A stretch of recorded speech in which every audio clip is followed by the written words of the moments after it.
Seahawks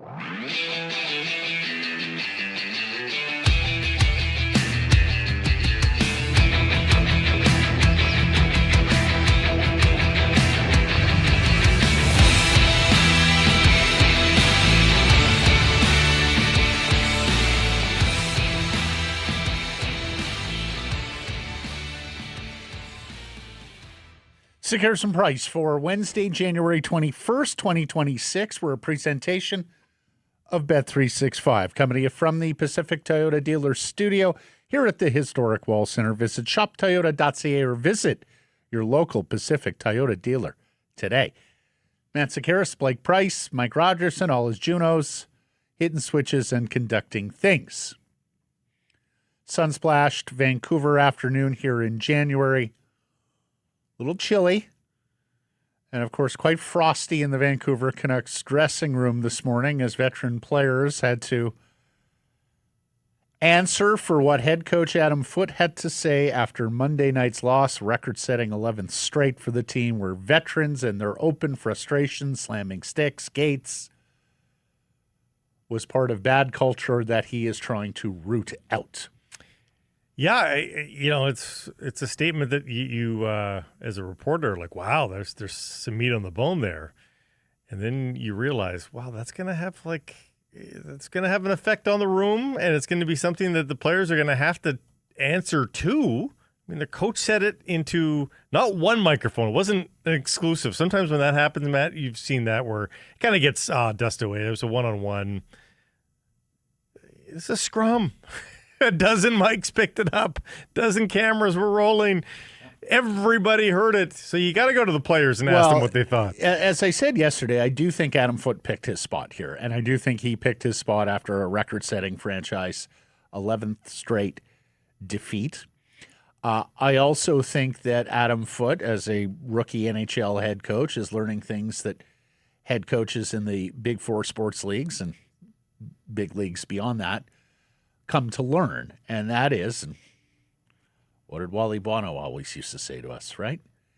Sometimes you guys are the best carrier of my message. I talk to them all the time, and there's a tendency for them to tune out. But sometimes I can tell you guys something, and I know you're going scurrying to the room, either post-practice or the next day, to ask them about what coach said, and then suddenly it gets their attention. Oh, coach said that to you guys? What also gives... it's a way of sort of focusing the message. There have been head coaches who have been masters at this over the years, and so I think this is Adam Foote showing that he's got a bag of tricks as a head coach, and he's going to one of them to see if he can get a rise, get a charge out of these guys. Well, I will say this, too. He was broad enough that there's a little bit of genius in it, in that... it's the old, when the teacher yells at all the students for misbehaving, but if you weren't a misbehaving student, then you don't really take that on because you don't think you were part of the problem. So each given veteran can just be like, well, he's not talking to me. I wasn't doing that. So you can sort of excuse it away yourself. The only people that might be mad about it are the people that know deep down that was me. Like if you don't think you were part of the problem, you're not going to take it on. Right. What I want to know is who on press row is counting stick slams and gate slams tonight. Like somebody will be, I guarantee you. I'm looking at you, Canucks Army. Quads. This is right up your alley. Rob Williams, Trevor Beggs, Daily Hive. Yeah. Kirsten Blatt, Hockey News, J-Pad, all of yous. We need it. Slams per 60. I, as a Cub reporter, I had a day scheduled covering question period on Parliament Hill. You stayed awake? It happened to fall on the first question period. Do you remember the HRDC billion-dollar boondoggle, as the National Post deemed it? And the minister at the time was Jane Stewart.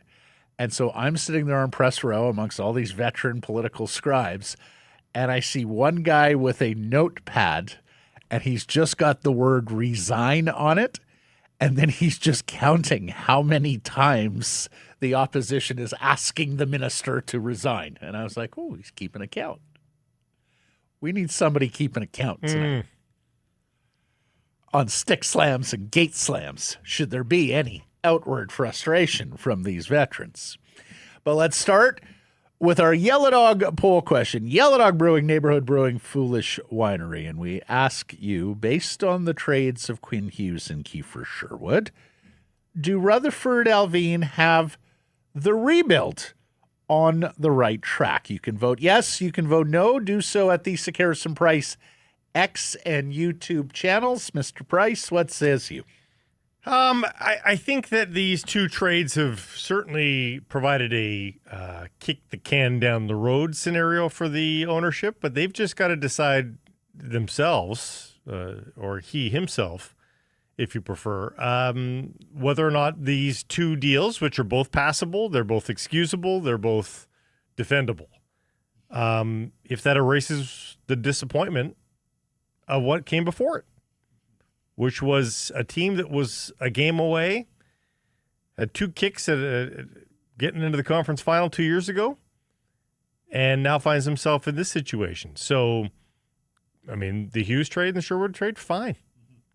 But now the heavy lifting starts, right? Does the proverbial, men in black white light happen where you just forget everything else that came before, right before it? Well, I thought Cam Robinson hit this one out of the park yesterday with us when he said, okay, well, Hughes trade full credit, but we know he wanted out. Okay, looks like a good trade. Sherwood is an expiring contract. Didn't get quite what you wanted at the outset. But UFAs are the easy ones. UFA trades are counted by the dozen in an NHL season. Camp and Blueger would be tap-ins. Even Evander Kane. Even Evander Kane would be somewhat of a tap-in. It's trickier because he's cap hit. More of a loaded history there with the player, but that's one where I think the acquiring teams do a bit more homework. But anything else? Yes. Anything else? Now the heavy lifting starts. Now the hard part starts. Yeah. Now you have to determine, okay, which veterans do we want to keep to shepherd the young ones through the rebuild, and which ones do we have to deal? Either A, because we get good return on them, or B, because we identify them as part of the problem. Yeah. And especially of this culture and losing culture and frustration culture that has been embedded in the room and on the bench for a number of years, according to the head coach. And, Matt, I'm kind of wondering, too, with all this as a backdrop, like, when is a veteran going to go, well, shit, I want to stay. I'm going to start playing better. Like, when's the veteran that's going to say, no, I'm going to show that I'm part of the solution here? Mm-hmm. Like, or does everybody just want out? Or is everybody just a shitty hockey player? Like, where's the veteran besides Roenick? As we talked about yesterday, are you attached to any veterans? And Blake and I said, yes, one, Philip Roenick. And Petey's played okay, but I don't know that he is. A few deeks does not make me forget what's happened before. Well, and in Pettersson's case, like in Roenick's case, you're fine with the contract, and in fact, I think you're quite happy with 7.25. With Pettersson, it would be an opportunity to get off 11.6 for a multitude of seasons going forward. So he hasn't been that player since the first half of the season in which he signed the contract a couple of years ago. This management group will ultimately be judged, I think, on their next trade of a non-UFA player. Mm-hmm. Show me what that trade looks like, and that could even be a Drew O'Connor trade if it's a massive win. If you get a first for Drew O'Connor, I'm gonna sing you from the hilltops. Yes. But show me what the next deal for a non-UFA looks like. And also, for the most part, Blake, we talked about this last week, the week before, whenever it was. For the most part, and I don't know if this has to do with Jim Rutherford's age and the fact that he has been such a long-standing general manager, but for the most part, these guys have just wanted to make hockey trades. And hockey trades are back to a degree because there's more cap space out there, so facilitates pure hockey trades without any kind of cap considerations. But show me you can make a creative trade, right? Like, show me you're willing to take on a bad contract for more return. Yeah. pick the right guy to retain on and move on. Like, don't be retaining on a guy who's got 5-6 years left. Like, I hear this Elias Pettersson retention, 25%. Are you fucking crazy? No, you can't. For that many years? Combined with the OEL money, dead money, if you retain 25% off Pettersson, you've got $5 million in dead money for the foreseeable future. You don't want to do that. You're not retaining on Garland at 6 years? Come on. I mean, even take on a guy with one more year left. Like if you want to exactly, if you want to bail somebody out for like Andrew Mondriapani, exactly, bail him out, but you got to pay the piper for right. These guys have paid assets to get bad contracts off their team. It's now time to do the vice versa, gentlemen. That's the position you're in. So I want to see a little bit of that as well. As we said, like, the Canucks never weaponized cap space. They never served as a broker. Like, all these different, and they're not franchise-altering moves, but it's every little bit helps that we have seen other rebuilding teams do. This is the position you're in. Show us you're capable. Show us you're at least, have a whiteboard out there with all the possibilities and are willing to consider and make these sorts of moves. So I voted no. It might have been a little harsh because I did like the return on Quinn Hughes. The Sherwood return is digestible, although I do think they may have missed a window there early after sending out the memo in late November on a Sherwood deal. But I will say this. I was stunned that the Hughes trade went down when it did because I thought, in particular, the owner would have a whole lot of trouble coming to grips with this. I did wonder, and particularly after 4 wins after the Hughes trade, whether the dithering on Sherwood had to do with, maybe we're still in this, a few more wins. You've shown you have an appetite to rebuild. Now show the heavy lift. I could have gone either way here. Maybe I was a little harsh, but I voted no. I think the rebuild is on track. So I took it literally. Yes. Okay. Do I think that they will finish the rebuild? That's a different question. Mm-hmm. I'd be tempted to drift towards the no there. But for right now, Can we agree? They've done the expected. If they make one more, and I don't mean a UFA, I mean someone like a Garland. You mentioned O'Connor, and again, like O'Connor, but that's the lowest bar though. DeBrusk. If they make one more of those moves with a guy with Turnblake, can we then say, all right, these guys are rebuilding. We are in a rebuild.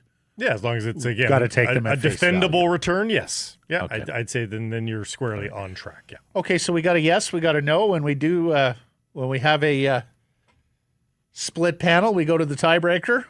Canucks fan Mike Rogerson. Everything they've done, they've kind of been forced to do so far. So I guess it's fine is my answer.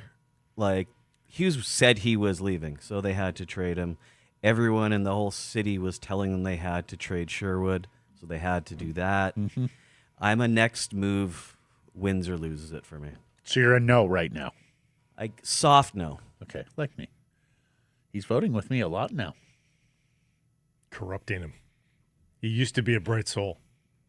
It's dimming. Mike and I are getting tight. His eyes are going black. Well, Mike and I spent all that time together in October watching Blue Jays games. Those were bright times. Those were the good days. Yeah, they were. Mm-hmm.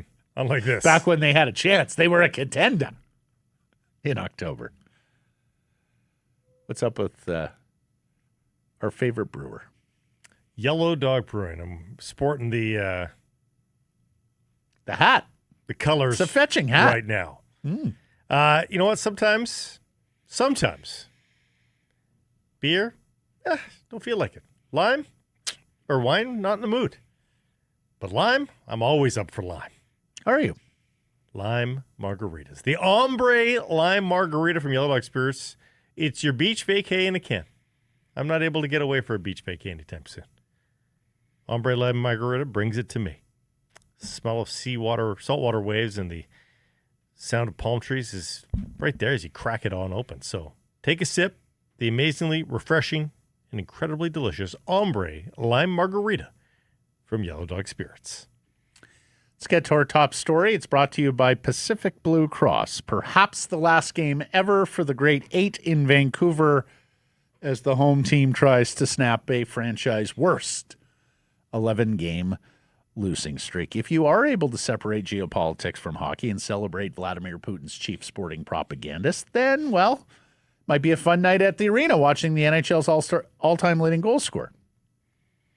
As we've said, this 8-game homestand isn't short on star power. Ovechkin, McDavid, Crosby, Hughes, Jack, not Quinn or Luke, and Macklin Celebrini coming to town. The draw, for the most part, is the opposition in this 8-game homestand. Otherwise, the storyline is whether Adam Foote ripping into his veterans for setting a losing culture. Does he get a response? Does he get a rise? We're going to see who has some professional pride here this evening. Well, I think it's one way or the other. I'm not saying that they need to win to show pride. They're either very competitive tonight or this sinks them further. You know, I don't know that it's a middling effort. Either they look very good and it might still be in defeat. But they were decent against the Islanders too. Like they were okay. The effort wasn't the problem. Okay. The effort was a problem Saturday against the Oilers. I think it's going to be an interesting game to watch. Mm-hmm. I think it's not necessarily entertaining. We saw 4 games last night in which 40 shots on goal combined were the norm. Yeah, 4 games were hovering at 40 shots. So, the NHL's got an entertainment problem sometimes. It may not be an entertaining game, but I think it'll be an intriguing result at the very least. It's a little off topic, but and I think it might be exacerbated for players who are on losing teams who might already be out of it or look to be out of it. I also wonder whether it's exacerbated by just how tight and jumbled, particularly the Eastern Conference is. I almost get a sense that for some of these guys going to the Olympics, you're kind of playing out a string here until the pause.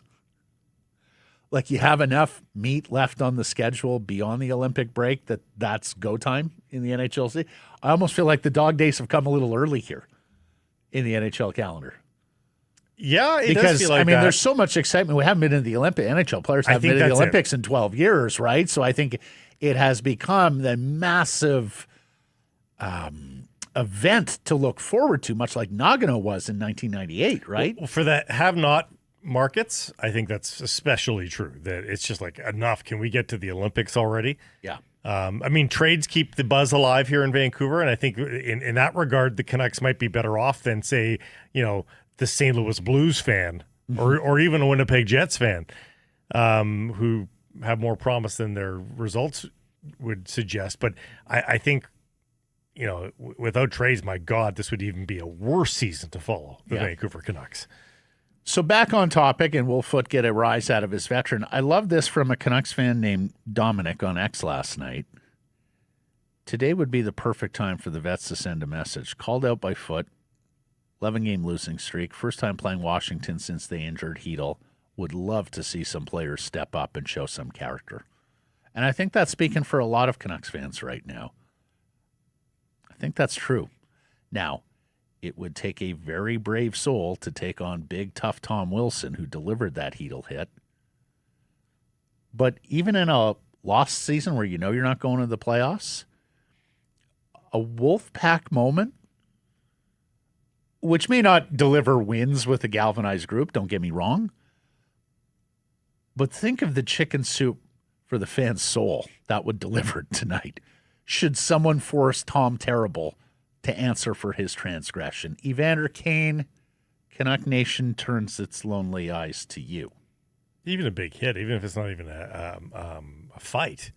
Somebody just pasted Tom Wilson. Well, that's it. That would be nice to see. And Tom Wilson took the morning skate today, so he looks to be a go, returning from a lower body I do wonder, injury, and Matt. of course he's a Canadian Olympian.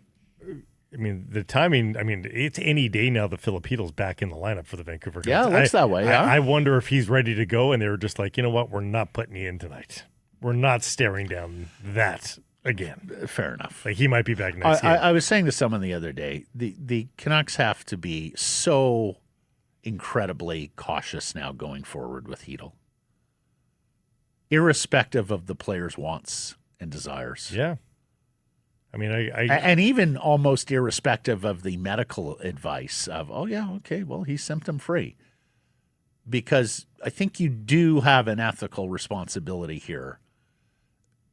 Kind of like Gillis v. Malhotra. Malhotra. Sure. Yes. Right. Yeah. We didn't think Manny was seeing everything out there, and we can't in good conscience put a player on the ice whose vision is limiting him and making him more susceptible to a huge hit or an even more severe injury could take place. By the way, Foote. And I think some of that logic, underpinning logic, applies for the Canucks right now with Hedl. Foote is sort of doubling down on what he wants to see in terms of that bump here tonight. Yeah, well. He's in a positive way. He's saying we should have some jump. Teddy's coming back into the lineup, and it was a good energy out there at our skate. Well, we're going to get to Teddy in a second, and we're also going to get to these struggling vets. In fact, let's do the vets here, Mike, before we get into Myers and Garland. J-Pat noting, he calls out the vets for overt frustration. But can you understand some of the frustration when you're looking at these sorts of totals? 5-on-5 goals scoring since December 1st.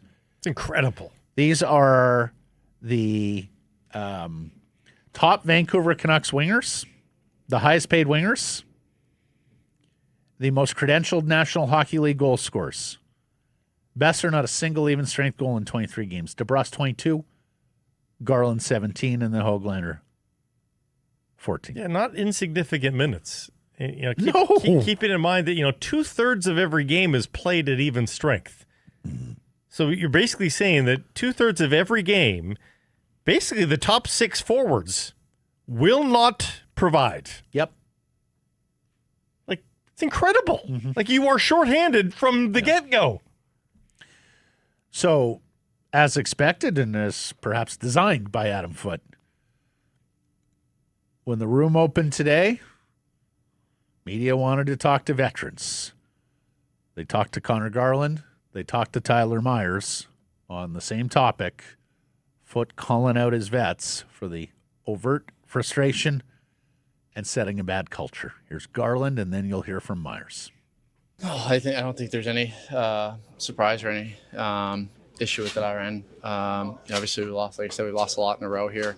I think he's. I think Foote's a fantastic coach. I think he's done a good job with, what we've had to go through this year. I thought early on we were playing really well, really fast, and we've dealt with some things here. But as the vets, we got to be a lot better. We got to, what he's talking about, just not the play. Obviously, losing teams do, have losing habits, and we can't afford to have those in our game. So that's something, we have to clean up.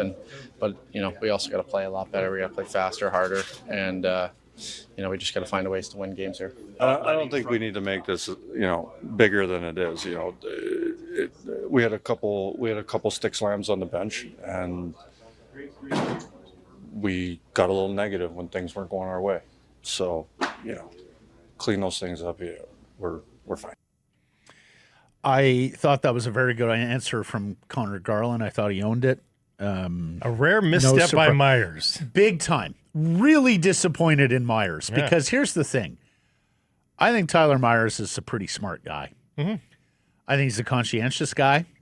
I think he's a good leader. And, of course, Rick Tocchet always told us he was kind of like another coach. Like he was a great deliverer, carrier of coaching messages. So for Tyler Myers to push back a little bit and get a little defensive, I was quite surprised, in particular because of this. Myers tried to downplay it, say, a couple of stick slams. Adam Foote says it's been going on for 3 years. Yeah. So another massive Vancouver Canucks disconnect, right? And another, I don't think it would have taken much for Myers to say, you know what, coach is right. We got to do a better job. Give it a curt answer. Throw your head coach to the bone. But him pushing back on that, Blake, does make me wonder a thing or two, and it makes me wonder a thing or two about whether the players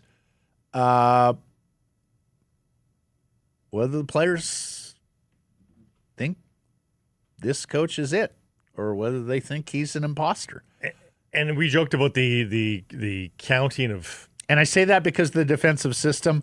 I just want to read this tweet. Sorry, Blake, from a follower I recognize named Robert. He says, "I did not disagree with Foote. However, their quote-unquote commitment may be limited by a lack of confidence in the coaching. It's very hard to be impressed with the coaching, especially the 5-on-5 defensive zone," which I thought was a very good point. Per that, too, I mean, we've talked about this with countless teams before this in this market and out. I mean, when you are pretty sure that the coach isn't coming back the next season, like, are you really going to be playing that hard? Like, you're not playing to impress him anymore. You should be playing to impress NHL eyes and the next coach and you scouts. should always be playing. You're a pro, course, but you can understand understand the human emotions taking over and going, screw this guy. So I don't know that they're at that point, but that is the danger. And secondarily, if people are trying to listen for and count stick slams, it's not just about stick slams. What we don't see too is the kick into the boards. Players often will kick the gate, kick the boards. We don't get to see that. The cameras don't catch that, but it's damn loud on the bench. Or Blake heading down the tunnel and into the room during the intermissions. We don't see that either. No, throwing a stick down the tunnel. We've periodically seen glimpses of that in other markets as well. I mean, there's a lot of ways for some of this incendiary behavior to happen beyond the eyes of the camera and fans. So the coach is probably hearing a lot of that stuff that we don't see. And don't get us wrong, and I think even Adam Foote would probably agree with this, that a well-timed one as an outlier may actually be helpful. But when it becomes the norm... Exactly. And when it becomes infectious, and then one guy does it because he saw another guy do it, and then down the list you go. Moderation the key in everything in life. Yes. We spend a lot of time together. Yeah.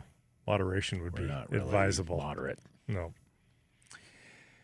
Good news for the Canucks tonight is they get Teddy Blueger back from injury, having a checking center and a penalty killer to match up against Ovechkin and the Capitals. He hasn't played since October 19th. He's played just 2 games this season and has missed 47. He does have periodic offense, too. I mean, some of his offense is surprisingly picturesque, given he doesn't provide a lot of it. And this is, we hope, the final chapter of what has been a long saga with Teddy Blueger. He was due back a couple of times throughout this sojourn. He and Derek Forbort. Oh, my gosh. Do you remember these players? So I'm sure he's anxious because, of course, he's going to the Olympics, too, with Latvia, where he's Teddy's Blueger's. Mm-hmm. Ratu scratched to make room for Blueger, and hard to criticize this decision even for a young player in a rebuild given how bad he has been of late. Fair? Yeah, and it's disappointing for me because I'm an advocate for him, but he hasn't given me much to work with to say that he should be out there more. I can't help but think that there's a little bit of podcolzonitis going on here where there's been so much filled into his brain about we need to do this, and that maybe it's holding the player back a little bit, overload. Not giving up on it, just 23. Again, see Linus Karlsson, but when you can still bloom as a player. So I don't think it's experiment over for Ratu. There's still lots to like there, but disappointed it hasn't been more obvious, given guys like Sasson and Karlsson have. Now, I think earlier I did quibble with deployment. Like, again, why David Kampf was giving such great opportunity up the lineup while Ratu didn't get wingers to work with. But then as people got healthier, some decent wingers dropped down to Ratu's level, and there still was nothing. So 3 goals, 9 assists, 12 points in 41 games this year. So prorated, that's a 24-point season. 12 goals, 14 assists, 26 points in 89 NHL career games. So Around the same. Yeah. hasn't become a primary penalty killer. Is terrific on faceoffs. Blake, how worried are you if he's just not an NHL player? As I said, I think there's runway left for me. He hasn't been given a long look at this. Is the longest look at the NHL level that he's had with either franchise, the Islanders or the Canucks. Okay, let me rephrase. There's 32, 33 games left. Let's assume he plays most of them. Mm-hmm. At that point, you're 120 games into your NHL career. Yeah. Next 30 games, you got to see more, or you have to move forward on the premise that he is AHL depth. Or No. still young enough. I'm going to go with give the him big next year training too. camp. Big training camp. Big summer, big training camp. Yeah, that's where I would be on that. And maybe we said this about Sasson and Carlson last training camp. It's got to be your last. But they were older, so their older. clock was a little further ahead. Yeah, but I mean, you get to that point with a guy like this where you're just like, this is his last training camp to show us. Their clock was further ahead, but also they should be more expected to make that turn and become that guy, because you should be better at 24, 25. You should be more mature. You should be physically strong. You should be in better shape. Like all the things that come with being a professional athlete should be further along the line, because you're not yet old enough to be in decline. You should have all your explosiveness, suddenness, all those things. He's playing pretty much all of next season as a 24-year-old. I still have patience for a 24-year-old, but again, you need to see traction at the very least. Well, that's it. Is you can't be in the NHL and flatlining as a 24-year-old. No. Given that you've played, by the end of this season, there'll be over 100 games. Basically a season and a half. Yeah. New partners here, Pacific Blue Cross. We introduced them yesterday, and they've got quite a... they're kicking down the door. They're up in their game. Look what they're bringing to the table, our friends at Pacific Blue Cross. You can win the ultimate Canucks road trip. Get Pacific Blue Cross travel insurance for your chance to see the Canucks take on the Kings in Los Angeles, complete with flights, hotel, lower bowl tickets, and more. No purchase necessary. Contest ends February 28th, 2026. You can enter now. All you have to do is go check them out at pacificbluecross.ca/Canucks. We didn't get into this a whole lot over the last couple of days. I wanted to bring it up for your 2 cents here. But Thatcher Demko, according to Patrick Johnston, now traveling the world or shopping the world for medical opinion on all his injuries. Dollywall says this morning he's seen between 2 and 4 doctors outside of Vancouver. If I said to you today, yay or nay, chances Thatcher Demko gets all the way back to being the goaltender we saw a few years ago when he was a Vezina finalist, your answer is? Oh, I mean, this was a great question 6 months ago, Matt. So given it's been like 3 or 4 more injuries this year, I mean, it's got to be a nay. Like people should have been on the fence in the summer. It should be fait accompli now, your decision. Let me neuter the question and get your 2 cents. Chances Thatcher Demko gets back to being a starting NHL goalie. Not a Vezina guy, not a guy who's vying for Olympic teams or all-star teams, or the type of guy where you go, oh, in a playoff series, we always got a chance because we got Thatcher Demko. But just being a capable NHL starter. I think with the Canucks or with somebody else, there will be another 3 to 4 week stretch where he gets the bulk of the starts. But availability is going to haunt this guy, I think, for the rest of his career. So you cannot utter the statement, we've got our guy in the playoffs, because you will not know at any given moment if he will be available in the playoffs. So that's a nay. That's a no. Okay. Final question, going further down the ladder here. Chances Thatcher Demko's National Hockey League career peters out with a whimper from here. He spends a hell of a lot of time on IR or even LTIR, and that's something if the Canucks can't move him, and I don't think they're going to be able to move him, they may have to consider invoking that LTIR and getting that cap space. Who knows? It's a different formula now than it was previously. But chances his NHL career peters out, whimpers out from here. I mean, it's very possible because of health. It is very not because of performance, but because of health. He was excellent in October. He's one of the best goaltenders in the league in October. This shocked me. I quickly went to Google John Gibson's last few years because it feels like John Gibson has missed so much time. Gibson always late in a year or two with Gibson when they had good teams and he'd get hurt in March. And so maybe that's it. But still, last year, just 29 starts. Year before that, 46. Year before that, 53. Year before that, 56. Like, and then 2021, but then that's lockout short, or that's a pandemic short, and they're only 35. But Matt, he's actually been a regular. He's averaging 50 starts a season for like 10 years there before last year. So I thought I had an example of maybe a guy who had missed a bunch of time and then built himself back up to where he is today with the Detroit Red Wings. But I mean, it's Ben Bishop, who petered out, and then is that the last example of like a true elite starter that then just disappeared and the career just came to an end? That might be it. And the fact that we're hearing these tales of him looking far-flung places for medical expertise. I've seen some people invoke Carey Price here. Not that Thatcher was ever Carey Price on the high end, but no, it never achieved what Carey Price achieved. But no. Yeah, it was an infamous end to Carey Price's career. I'll draw that line. Yep. There's some good news for the Vancouver Canucks on the draft file. And we've been talking about this. We're going to be talking about this for, 5 months now. Wow. Yeah. It's a long time. So consternation about how Gavin McKenna looked at the World Juniors, put up points, but on the perimeter, Canada didn't achieve its goals. Gavin McKenna, since returning from the World Juniors to Penn State, 4 games, 4 assists, 6 points. Had a 2-point night Saturday in Penn State's win. Got an assist on an empty netter, but scored a goal.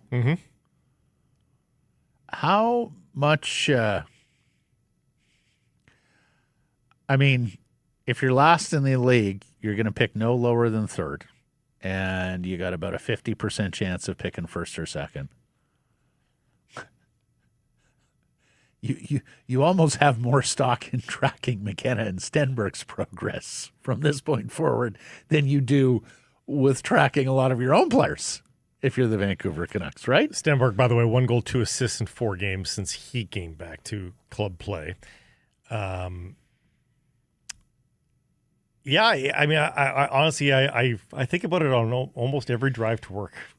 For some reason, my mind goes to Stenberg v. McKenna. Really? And the solitude of the vehicle sometimes provides shower and driving. Great think time is I used to tell you, sometimes I just like, especially in this city, drive around the city, looking at all the beautiful sights and having those quiet moments to think for yourself. I think Stenberg, you worry about sort of what's the worst case scenario, and now everybody's got a chance to be an outright bust. So throw that out, and just like sort of your disappointment sort of levels. Like, is Ivar Stenberg, is he Alexis Lafreniere? Is he a guy that's going to be fine? He's going to be an NHL player, but he's not going to be a franchise cornerstone. I think you can make that argument with McKenna. Is that sort of the low end for McKenna as well? But I think we all agree the high end for McKenna is higher in terms of production. And are you missing out on a... Whereas the floor for Stenberg is higher. Yes. Mm-hmm. Yeah, I think that's fair. Like, if you ended up with Alexis Lafreniere and Stenberg, but somebody else got McKenna and they got Nikita Kucherov, you'd be like, oh, shit. Yeah. It's now, because we chronicled the chances last week, I think you do have to get ready for the fact the Canucks are far more likely to choose second or third. Mm-hmm. Well, not far, but I believe it's a 50, it's 75%. to be second or third. Yes, combined, yeah. 19% for second and 49%. Oh, right. Yeah, okay. Yeah, it's 56% likelihood of the third overall pick, so that's what, 44%. One or two. First or second. But my point is, you may not get a choice. In the second or third position, you don't get the choice. Right. And you're far more likely to be in that position. You get a choice, but it brings others into account. Yeah. Well, and Blake, like, say Lafreniere, and, you know, Byfield has not exactly ripped it up. It may well be that the guy to take there was Stutzler or Sanderson. Yeah. Or Raymond. Yeah. Two of the guys went to the Senators at third and fifth overall. Raymond the fourth overall to Detroit. Instead of two Canadians. Yeah.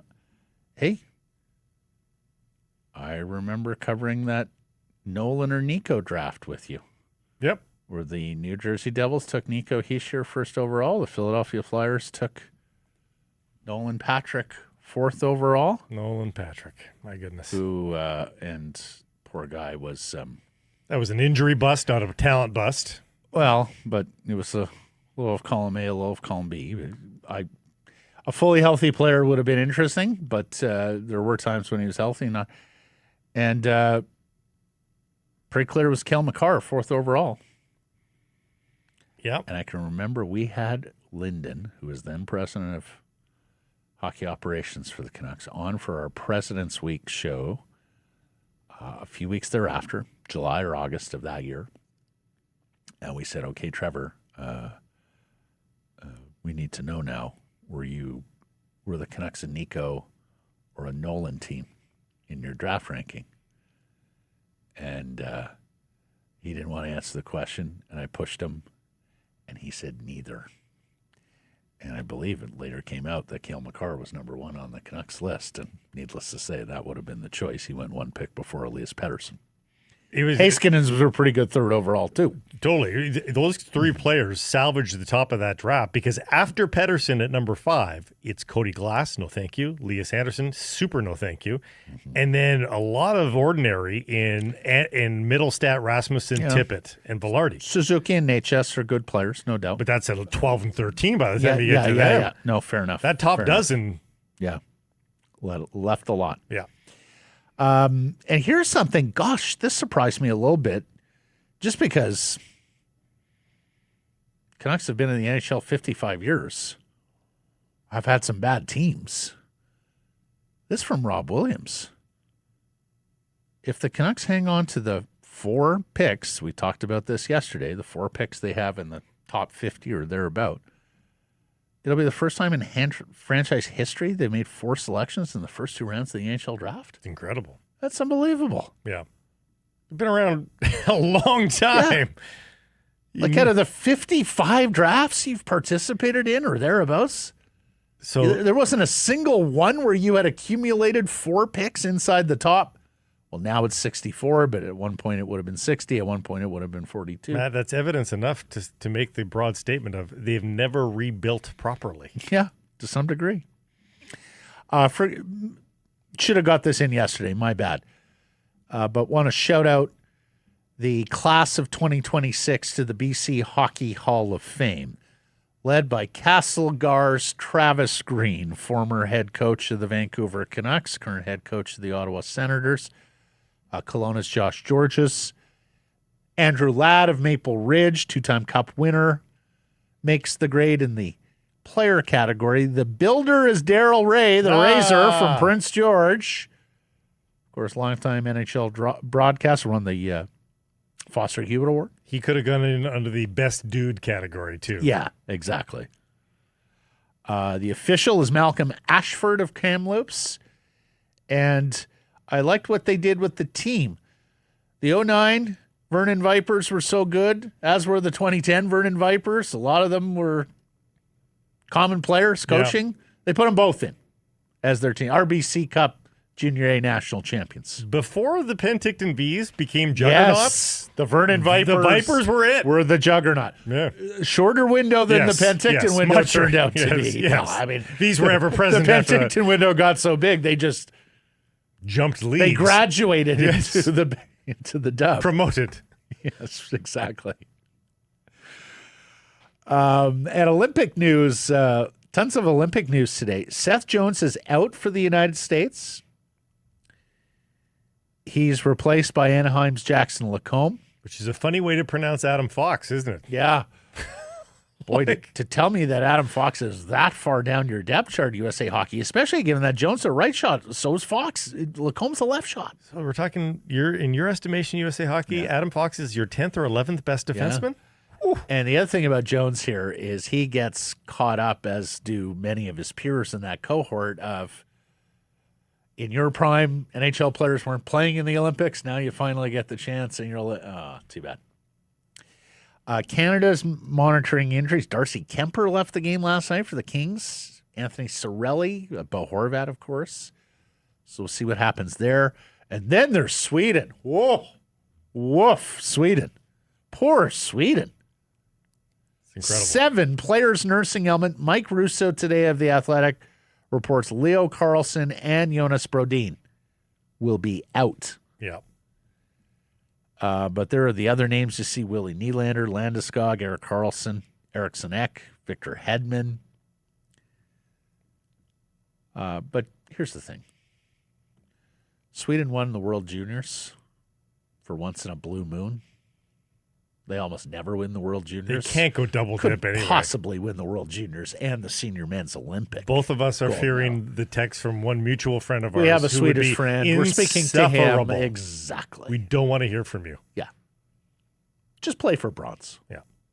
Bronze would be a good result We're free for to have Sweden bronze. at the Senior Men's. Beat Switzerland or something. Exactly. Get Go bronze. beat your old foes, the Finns. Take bronze, be Yeah. happy. Leave the gold for the North Americans. And IIHF council meeting today, and Chris Johnston reporting per sources, no change to the sanctions against Russia and Belarus. So ineligible to participate in international hockey competitions going forward. Bottom line, end the war in Ukraine. You're going to get a chance to rejoin world hockey. Yeah. Yeah. I mean, given the geopolitical stuff that's going on right now, you wonder who's taking part in any international tournament of any sport. Well, I've seen that going as well. forward. Is the USA going to be banned from international hockey if Trump moves on? Are dead people going to on show up to the Greenland? World Cup? But you tell me that Trump says there's a solution in Greenland. No. they got it. They got it all there. solved. Okay. It's unbelievable. He got to the World Economic Forum with all those other international leaders. He had to look them dead in the eye and go. It's solved. Let's get to our menu today. It's brought to you by Greta, a fantastic spot to catch the games, home and away. Pre-game, post-game, your steps from the arena and stadium. Awesome spot if you're booking a party, an event, team building, sports team, family reunion, watch party, whatever it is. Check out Greta. Awesome menu of unpretentious street food. Tacos, poutines, they're delicious. And you got the arcade that encircles the bar. Great time. Had by all. For more info to book your event, gretabar.com, Greta 50 West Cordova. Let the games begin. Who are we talking to here first, Mike? Patrick Johnston. Patrick Johnston of the Province and Postmedia joins us from Rogers Arena. We talked to him earlier as morning skate was happening. And then Francesco Antonio Corrado, Left off the Italian Olympic future team. Italian men's hockey Olympic coach, GM. We'll see. There's a great story there about his Olympic dreams. And we'll talk about this story with the veterans, the Kiefer Sherwood trade, the rebuild, with Patrick Demko. And Patrick's actually even talked to some of those 98 Canucks who went through a rebuild about their experience. So all of that is coming up later in the program. The National Football League, of course, heading into championship weekend. We got some tennis. Interesting experiment going on in the Canadian Premier League in soccer this upcoming year. We'll get into that as well. Plenty of happenings. Really good month here in the world of sports. Lots going on. Okay, time now for our Bet365 bets of the day. Now, Mr. Price, I took a future yesterday, so if you got a win, by all means, shoot. He doesn't remember. I don't remember yesterday. Okay, I'll buy what Adam Foote is selling. I think he gets a rise out of his veterans. I think Blueger plays on adrenaline and helps. And I think, in large part, their humiliation is complete after setting a franchise low. Worst 11-game losing streak. I'll buy the bounces back. I'll buy that there's some pride, and they're going to get a win. Canucks, and I like the value. Canucks as a home team plus 140. I had a Juventus goal from Jonathan David. He's in action right now. They're at halftime scoreless. I'm going to go to a well that I have been to before. Uh-oh. But given the backdrop of the veteran stuff, given what I saw from him last game, which was, again, promising, albeit with no bottom line, the last multi-point game for Elias Pettersson was November 17th. He's been fine. We've chronicled this. But it's been 1 point at a time when he has appeared on the score sheet. 2 points tonight. 2 points. Just asking for two. Like, I don't think this is a huge ask. Dose. 2 points plus 375 if it happens. This segment of presentation of Bet365, whatever your bet, it's never ordinary at Bet365. Download the app, get in on the game, use code NATION when doing so. Must be 19 or older. Please play responsibly. Patrick Johnston coming up next.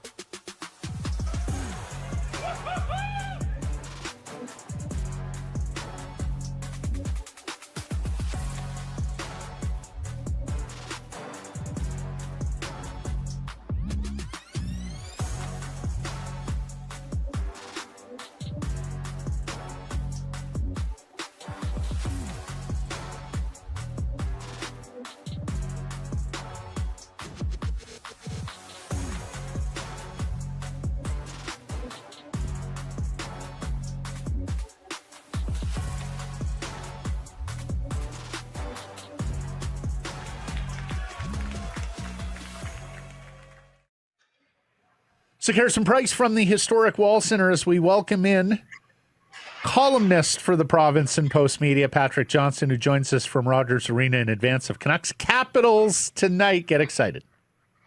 Get excited, indeed. Yes. Yeah. Yes. Well, Last visit for that guy. It could be the last visit for, Putin's chief sports propagandist, and that's a big deal. Yeah. Yeah, it is. It is, and I'm gonna have. I mean, I'm aiming to speak with him about Sid the Kid because I'm working on a story for ahead of the Olympics. Otherwise, I'm not sure he's going to be very happy to discuss Olympics these days, given who isn't participating. But you know what? Don't attack other countries. And it is a pretty simple bar, one that should be mentioned at 1600 Pennsylvania Avenue here in the days to come. Attack other countries, you don't get to play in the sandbox with others. Yeah. And of course, is he going to want to talk about his rival in the city where his rival scored the golden goal, the biggest international goal? Anyway, I'll let you to it. Let's get to Canucks business. Let's start with the news here. Teddy Blueger, he of 2 games this season, is back in the lineup for the Vancouver Canucks, averaging a half point per game.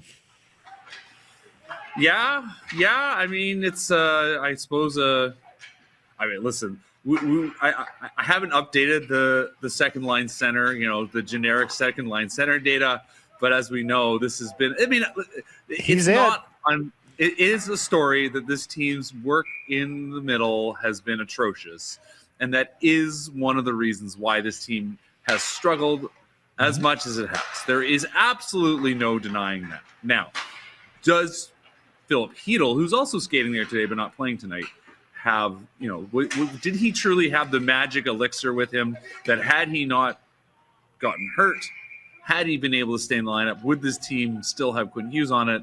I really am skeptical. That said, I am someone who said they would make the playoffs, and that assumed that this guy would be able to survive. Teddy Blueger, on the other hand, I did not pencil in as being a guy that is super key to the situation. That said, when the team was lining up after he was hurt, Max Sasson was the second-line center, Ratu was the third-line center, and I believe it was Nils Oman was the fourth-line center. I mean, that was dire. That said, David Kampf, who I guess stays in the lineup, Well, it's he's not been an upgrade. He's scratching anyway. Yeah. And you're right. Like, when they point to Blueger's injury being part of what went this season go awry, I don't think they understand the indictment that is on their team building down the middle. Yeah. But, and look, Ratu has not been good of late. No. So I can understand. But, Ratu over Kampf, I mean, I guess you can just say Kampf, you're still trying to pedal him. He eats minutes, too, that are just non-event minutes in both directions, and the coach loves that, right?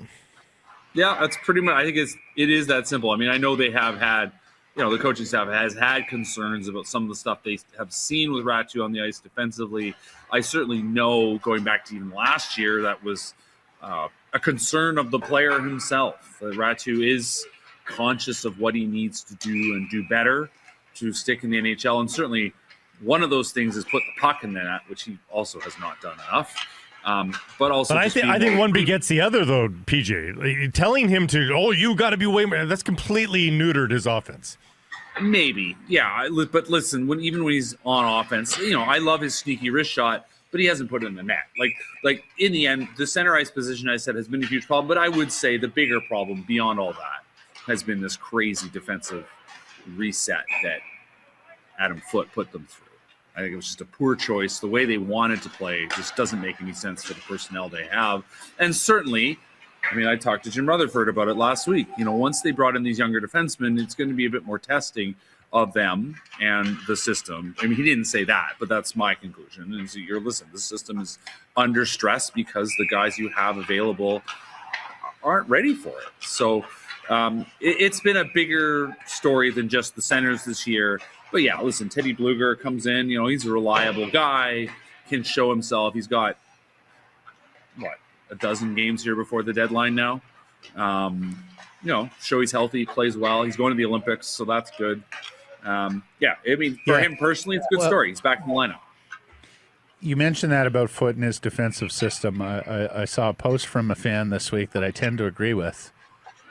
If they had just played park the bus hockey, trapped it up, which you would have expected a defensive defenseman who coached the defense the last few years when they were pretty darn good at preventing goals. Yeah. If they had played LA Kings hockey, they win more games. If they had played LA Kings hockey, they're probably 8, 10, 12 points better, and they're talking about how they're in a playoff race and we're not on rebuild road. Well, I mean, they should be. They're not on rebuild road, which is where they should be, right? Like, realistically, this is where it's going to be. I think in the end, Foote showed, he's a rookie head coach. He showed he was naive, right? Like, he's like, well, I can make these guys work. And listen, yes, Hard Rock stay-at-home defenseman who played for a high-octane team in Colorado, right? You want to look at that team and say how that plays, and that's how I want hockey to be. And to his credit, that's an estimable desire, but you still have to have the horses. And obviously he had Quinn Hughes, and listen, Petey's been better, but hasn't been amazing. And Philip Hedl can skate, and if he were healthy, certainly changes the dynamic of this roster. Again, I said I thought they'd be a playoff team. I also didn't think they'd be as bad defensively as they've been, because I didn't think the coach would choose the system. Who did? Willander, I thought that was something they could actually count on as bedrock. Willander and Elias Pettersson have, plateaued, certainly, if not worse. Zeev Buium has been more poor as a Canuck than he was as a Wild player. Yeah. Like, does Foote wear all that? Like, this has not gone according to plan for the development of these young defensemen under, again, a defenseman head coach. Yeah, I mean, listen, Adam Foote is who he is, right? Like, he has put 2.5 seasons before this as an NHL assistant coach, most of a season as a WHL head coach. He's spent some time as a development coach. He learned. He spoke highly. When I talked to him when he first showed up, he spoke so highly of Andre Tourigny, who was obviously coaching in Utah, but he was heading up the development team in Colorado. Like, he's been around, but I don't think anyone would say this is a normal path to NHL head coach. So you do the best with what you have, and what he has is not a very deep bench of experience, and as we've discovered, not a very deep bench of talent. So it's a complicated one. I'm mostly willing to give him a pass, but then I think he struggled. The early question I had early in the year was that how would he adapt to what is happening in front of him? And he struggled to adapt, especially once the injuries rolled in, and that in the end, among many reasons why this season went south, I would say is a very large one, is that in the end he just wasn't up to the task. He wasn't ready for it, and he struggled to get the thing done. To get a win, to break this streak, somebody's going to have to play a really poor game. Is that the or because those veterans, having been called out publicly, say, "I'll show you, coach." It's been 2 months, though. I mean, that's just waiting on a miracle at this point, isn't it? No, they're better players than what they've shown on any given night in the NHL. Rise up, best effort. We'll show you, coach. I think that's. I would hope that was part of the calculation for Foote. And let's be clear, as I said, lacking experience, but at the end of the day, it's also it's in the same realm as the show me a good coach and I'll show you a great goalie mentality, right? It is as much about what your charges do as what you do. And especially in the last couple months, this team has improved. It has played better two-way hockey. And they have not gotten the goals, and they have not gotten the execution offensively. And then they've had some pretty serious gaffes. And that's what stood out to me in the beginning of this sort of what are the veterans doing dialogue. Because if you go back to Saturday night and you listen carefully to what Tyler Myers and Brock Besser were saying, was that they were expecting, I don't know if it was frustration, but they were saying, listen, it is hard as a young player to truly recognize that you got to listen, that the coaches do have ideas. And so whether there's a true disconnect or it's a communication issue or whatever, what have you, there has been struggles with getting it done on a player level. And, at the end of the day, and I don't think Adam Foote's the only person who sees this in this organization, that you need your veteran players. They do have good veterans here. Brock Besser, as he will fully admit, has been terrible, right?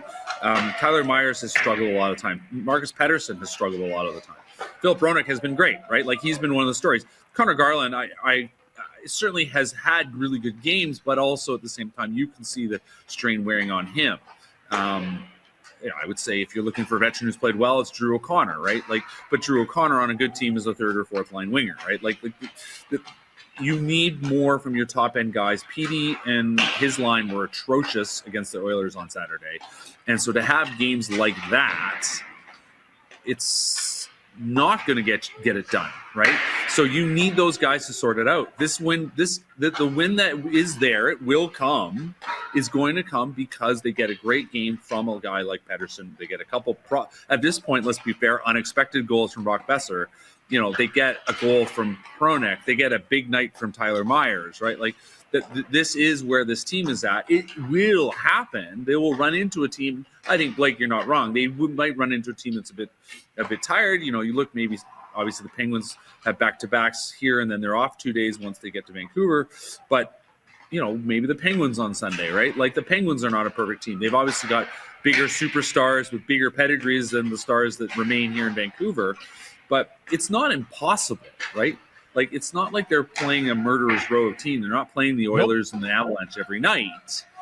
They need to find a way. And the other thing, it goes back to the thing I said off the top, right? They need some goaltending, right? Kevin Lankton's been fine, but they need a big night from Kevin Lankton, right? They need some big saves. They have not had a big save. Honestly, since Thatcher Demko got hurt, they haven't had a big start from a goalie in weeks at this point, and that is a huge problem. No games stolen, that's for sure. Explain the disconnect between all those veterans' performances and what we heard from Patrick Ovechkin that some of these veterans need to stick around through the lens of the Adam Foote comments. Like, how does that disconnect happen where one's extolling the virtues of keeping the vets around and one's going, ain't it. This is poison. Yeah. Well, yeah, and to add to that, like I asked Foote after the game on Saturday, I sort of said, listen, I get you guys are going to be overmatched some nights and that kind of thing, but are you seeing enough heart? Because I don't think anybody saw any heart in that second period on Saturday night. And then the next game, you hear Foote talking about getting angry about slamming doors and things like that. Like, if the criticism that his own veterans aren't leading the way in the moment, like, okay, I get getting mad at them for feeling frustrated and things going sideways and nothing quite working. Because, I mean, that game, that they should have won that game, right? Like, they should have beaten the Islanders. They were playing well enough to do it, and then they just stopped and they let the other team take over, as we've seen so many nights. I think it comes back to just fundamentally, like, I don't know what they've been told to do isn't working. I do think that has been a struggle for the coaching staff to adapt to what they have. Listen, in the long run, do they want to play park the bus? Probably not. But if you're trying to get your players to execute something and there's a struggle for everyone to execute, you need to dial it back and keep it more simple and give them, as we like to say, achievable goals, right? And What are we trying to do tonight? What are we trying to limit? How do we limit? How do we create? How do we move the puck up the ice? I mean, moving the puck up the ice has been a struggle all season, right? It's been a problem. And I think the disconnect comes from what is being seen and not being seen. And whether that's on the player or on the coaches, I mean, somebody's got to sit down and say, this isn't working. We need to try something else, because that's been a huge story. Who do you think he was talking about amongst the vets? Well, I mean, I assume he's talking about 6. You'd think he's talking about 91, but given how much he's run Evander Kane out there, it's hard to say, right? Like, I mean, Kane gets all these shots, but all the shots are nothing shots. So does he get, I don't know. Is he talking about Garland? I don't know. Is he talking about 40? He's probably talking about 40, right? Like, there's the list of veterans that you can single out who could make a difference is not that long anymore, right? Like, that's the other thing. Yep. So it is some combination of those guys who have talents to put the puck in net. I mean, I suppose you could include Niels Höglander, who, like, I think's played pretty well, but still he's there to score, and he hasn't scored. Now, is that bad luck? Is that because he's not going to the right areas? I think he's going to the right areas, and certainly if you care about the numbers, Niels Höglander has the lowest Corsi against at 5-on-5 rate this season. Like, he has done a good job moving the puck up the ice, but he hasn't put the puck in the net. So, like that's a story there. Like, there's all these weird little bumps in this lineup. Brock Besser can't move, right? Like, his skating, never the most beautiful skate in the world, but his skating has been atrocious, right? Like, the list goes on. Pettersson has had some big moments, but that game on Saturday was abysmal. So, yeah, I mean, every single one of these veteran players, I think, for one reason or another, you can single out as saying, other than perhaps Roenick and I would say like Drew O'Connor, every single one of these guys has struggled. You can't say that Linus Karlsson hasn't skated his butt off and Max Sasson hasn't skated his butt off, right? Like, there's some young players who really tried hard. The defensemen are trying their best. Those guys are all struggling. And, to me, it's some combination of those forwards who aren't scoring, and then if you sit back and you look at the 3 veteran defensemen and the way they're supposed to be sort of leading things forward with those young defensemen, are they doing the job? Is he singling? I don't know. I mean, it's some combination of those guys. And at the end of the day, you don't want to win too much, but you still want to get some wins, because you want to make sure that young players are learning habits and focused on trying hard every night. Well, and you can't just make losing identity or losing culture or losing acceptable. And I think that's crept in here. And they are almost in the clear already. Like, yeah, no, exactly. Like with every passing night in the NHL, for God's sakes, more and more distance.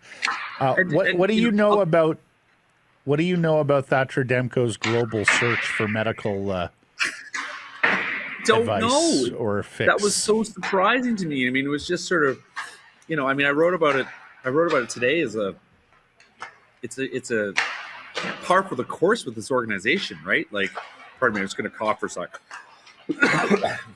it's par for the course with this organization that, sort of that head scratching element with this goalie. And you look back now, that extension, we probably should have talked more about it at the time, but they're re-signing a guy that started the season on the injured list, right? Which we all remember, but he was injured 2 more times last season, right? And so extending him with sort of huge question marks about durability, it really looks foolish at this point. So the idea that they have to go elsewhere, whether that's he doesn't believe in what he's hearing here, or there's something to sort of, Thatcher, go figure it out. Like, one way or another, they've made a commitment to this goalie and they don't have him, right? Like, that's, again, another part of the story, right?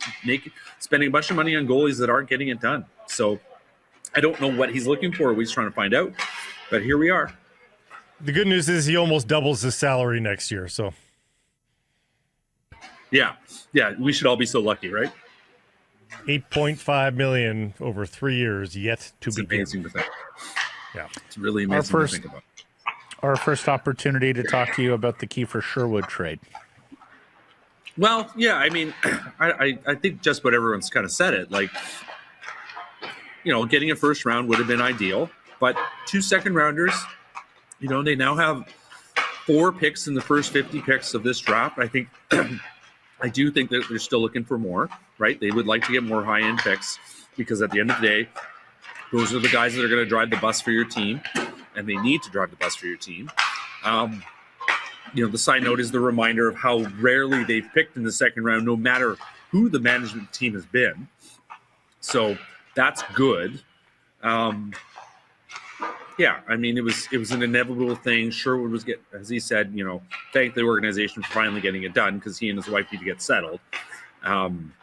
It's too bad. Like, it really is too bad. A couple, I again wrote about this today. Like, the symbolism of him leaving, this guy that was brought in to play in the playoffs, right, after having such an impressive playoffs against them in 2024, and then everything going completely south, is a remarkable thing, right? Like, it is amazing to think about how much that represents kind of everything that has gone wrong with this organization, and in many ways is fitting with the true history of this team, which is not the wonderful decade that ran from roughly 2001 to 2011, 2012, or the 5 years of the early 90s under Pat Quinn, that mostly this organization has been about ineptness, failure, sadness, mediocrity, and just completely unsatisfied dreams of ambition and playoffs and winning and having fun.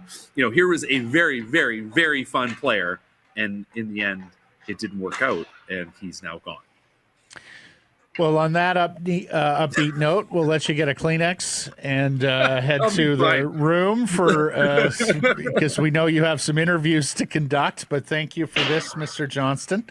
And I'll make a quick note before I go, Matt. Like, the other thing I'm working on, I did go back and talk to a few key characters, the 98-99 season, because that team also had we all remember the Bure trade, right? Like, the sort of turnabout, Berkey makes this move, turns the sort of fortune of the franchise. But people forget how bad the rest of that season was, right? Like, even with Marcus Naslund and his 36 goals, that was an awful, awful year.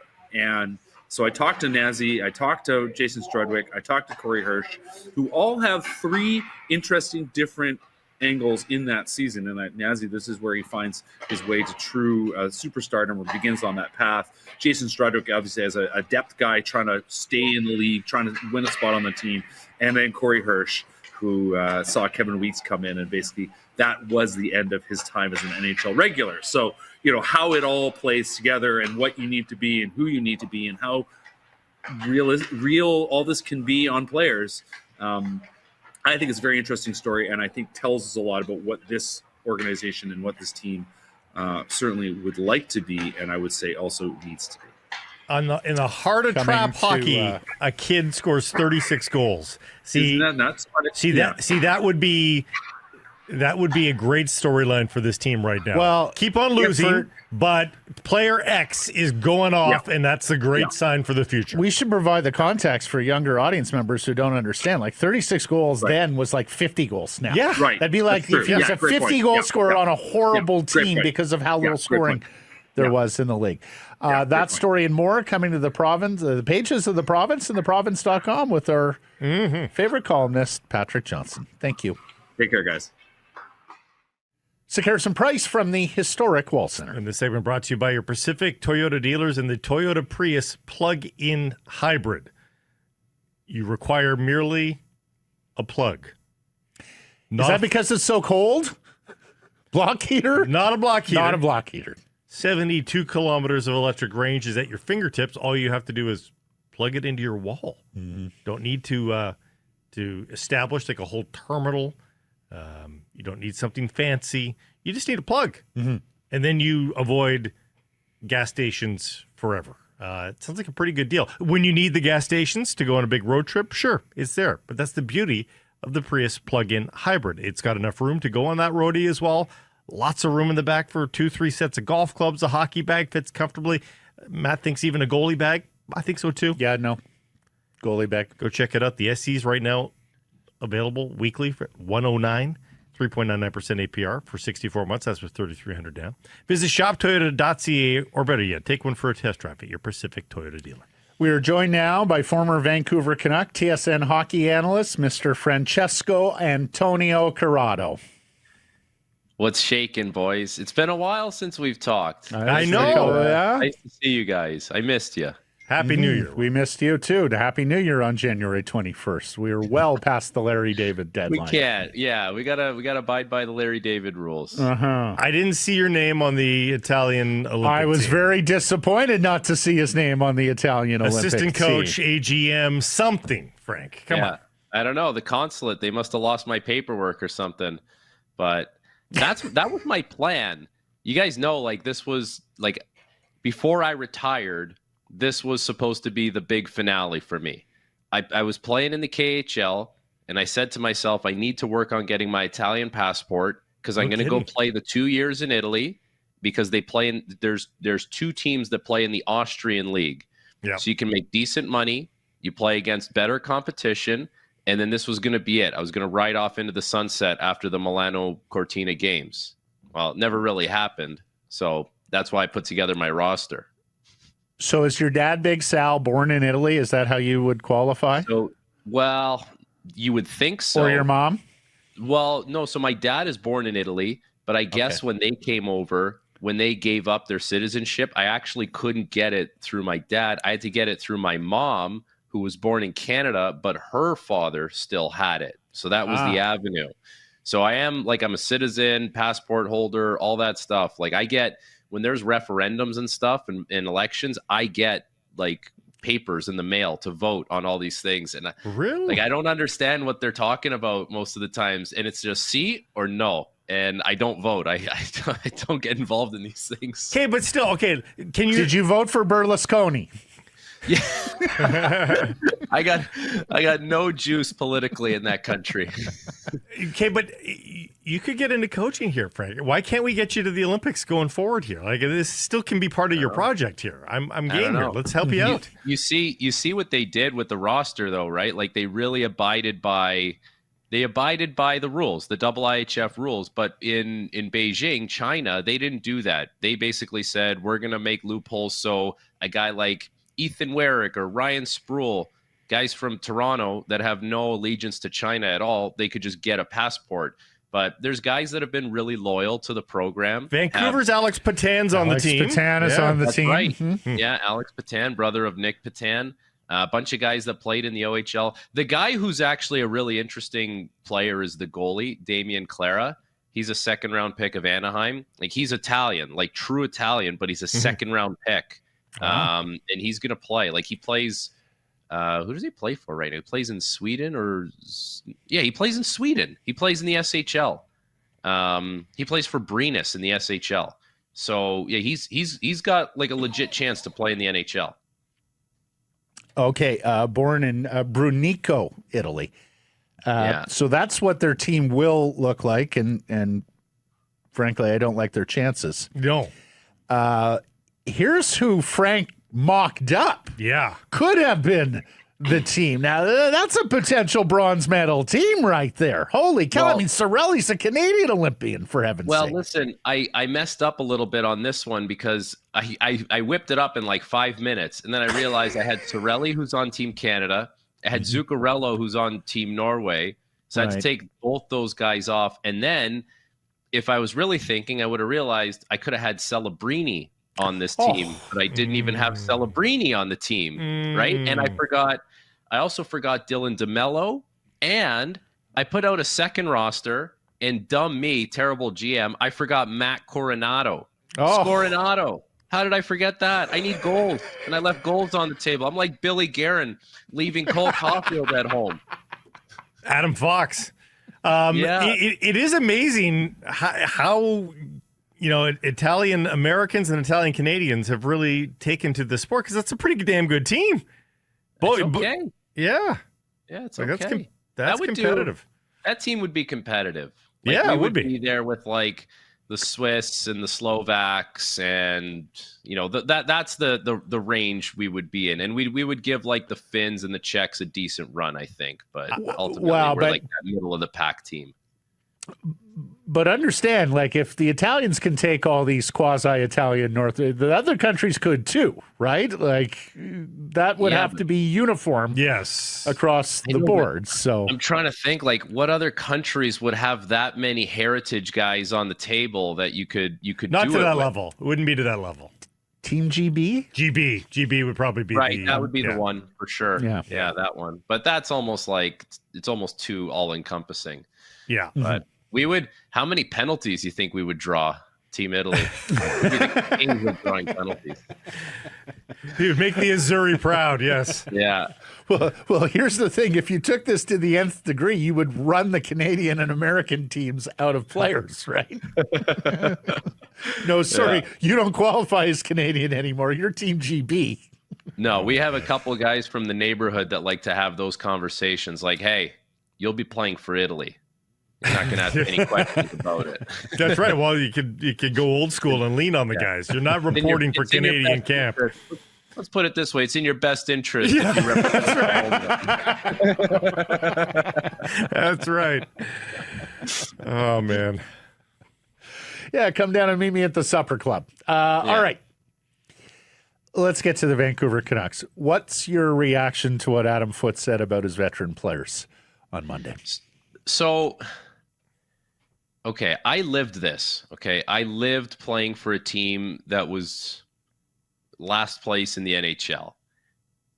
Ours was more planned, though, right? Like this, the wheels have really fallen off here. No one sort of expected this team to go down this deep into the bottom of the standings and have this poor of a performance. So that you're almost falling into it at this point, which is harder than what I was a part of, which was sort of coined the dignified tank, where everyone knew what was coming. And a lot of the veteran guys on the team realized that coming out of this, they were going to be okay. Like they knew there was a light at the end of the tunnel. Nylander was in the system. Marner was in the system. There's a good chance we're going to draft Matthews, and we'll make some signings and we'll turn this thing around pretty quickly. So the veteran guys never really got down, and it never felt like there was this losing odor on those guys. Now, when it happens quick and unexpectedly, I think that's when it's harder for guys, right? Because you were supposed to be better. You were supposed to be a team that, was maybe challenging for a playoff spot. It's been drama after drama, with what's going on and players leaving the room, and even Quinn Hughes leaves, and he has some pointed comments after a morning skate in Toronto about how it doesn't have to be the Quinn Hughes show where he is. So all these things lead up to frustration and perhaps resentment, and it's not easy. But I'll say this, moving forward, you just have to have a good read on where guys are at mentally. Like, are they going to be, when you try and turn the corner here, are they going to be stuck in that losing mindset, that mentality, or are they going to be ready to go and push this thing forward? That's where the evaluation needs to be. Hear you on that, but Foote saying the vets are part of the culture that he wants to eradicate here with bad body language and temper tantrums and getting themselves and the rest of the team off their game. Going forward for the Vancouver Canucks, what's your prescription? Like, are any of the vets who exhibit that kind of behavior worth keeping? Yes, because there's some good players there. Like, I think you almost, the old hot crazy scale, and you guys know exactly what I'm talking about, right? Like, you almost have to have a certain kind of scale where you can, okay, who can snap out of it quicker? Who's a really good player that is hard for us to replace? So maybe we can put up with some of the stuff, not put up with it, but we can work with it at least. And there's going to be some guys that are too low on the scale and you just can't do it. And those guys will move on. There's going to be some guys on the scale that like you kind of have to keep, or you don't have to, but you might be better served to keep. Or you could say, you know what, we're just going to really blow it all up. But that's an interesting, that takes you far away. Like it prolongs things for sure. But it feels like there's so many frustrated people, whether it's staff or players, and what you're seeing on the ice is not a good feeling. And, you lose 2 games in a row in the NHL in a week, it feels like a month. You lose 11 in a row, feels like a year. And it's been tough sledding for them. For those that are wondering what you're talking about, Toronto Maple Leafs 2015-2016. Leading scorer on the year was Nazem Kadri with 45 points. Leading goal scorer on the team for the year, P.A. Parento, 20 goals was the leading goal scorer. That looks very similar to what we're talking about with the Canucks, except the next year, Austin Matthews comes in. He scores 40 goals, 69 points. James Van Riemsdyk at 29 goals. Kadri explodes to 32 goals. Willie Nylander's there, scores 22 goals. So Marner has a great... all of a sudden the kids arrive. Those are 18, 19, and 20-year-old players that jump into the Leafs lineup, and it all changes for the Leafs. Like it did in one year. Well, and to show you like some of the veteran guys, I won't say the player's name, but I remember eating breakfast the morning of a game, before pregame skate, and one of the older guys was sitting next to me, and we have like TV screens with all the standings and everything, the scores from last night. And one of the guys goes to me, "Oh, Vancouver's going to catch us." I said, "What do you mean catch us? Like we're in last, like we're trying to catch them." He goes, "No, they're going to catch us for last if we keep winning." I go, "What?" He goes, "Well, yeah, don't you want to draft Matthews?" I go, "Well, I'm kind of trying to win and like stay in the lineup here, bro. Like, like there's that." But I think when you're going through that, like, hey, this is a tank year, like you guys had almost accepted that it was going to be a tank year, and full well knowing that mindset was going to stop next year. Yeah. But the mindset actually did stop the next year, and it has to. I just don't know if the Canucks players will have like Canucks aren't in that. They're not in that shape. No. But here's what 2 years from now maybe. Here's the question and I heard Ian McIntyre speak about this yesterday, and I thought he used a couple of really good words when he talked about how quickly the surrender has come from the Vancouver Canucks. They won the 4 games after the Hughes trade. It became clear, as management messaged in the early days of the losing streak, where this was headed. And IMAC was talking about how he thought Foote, exploded on the veterans as he did, because how easily and smoothly this losing streak has gone. That there was my word, capitulation here from the group. So take on the losing culture question for me, Frank. Like, where are you? Because I'm going to guess the comment that you heard from your teammate then was probably in March. We're January right now, and we're already seeing Vancouver was close. Vancouver was like close to being in last place or something. It was later in the year, right? Yeah. That's when it sort of not became accepted, but it was just, this is what's happening. and there's nothing we can do about it. So, Matt, I mean, to answer your question, this is it's a really tricky situation. No one prepares for anything like this. You don't mentally train for anything like this. All you've tried to do is A, win at every level you've played at, and B, have this journey where you try and be the best player to try and get to the next level and get to the NHL. And then at that point, it's all about winning and what kind of contract you can get, how much dough you can stash away. So it's just not an easy thing to navigate. For the coach, it's not an easy thing to navigate. Like, think about coaches that play on just your average team. You have only so many bullets that you can fire in a year. When do I bag skate them? When do I yell at them? When do I, give myself the blame for a game and let them off the hook? When do I have some kind of other distraction? If you're constantly having to yell at guys or whatever, it falls on deaf ears. And you can't go to the same trick more and more, like, over again. And they're in a situation where if you're losing, you're looking for the bullets. Like, well, what's my move now? You don't really look for a move after a win. You win games, you put the music on, you let the good times tape roll the next day at practice, and you move on with your life. But you always have to have a reaction to a loss. And now you're this many deep. You've won 4 games on home ice all year. Like, I don't care how good of a coach or how experienced you are. You're searching for answers on how you even just logistically get by this thing day to day. Roenick and Pettersson are performing. They are doing reasonably close to what they're supposed to do.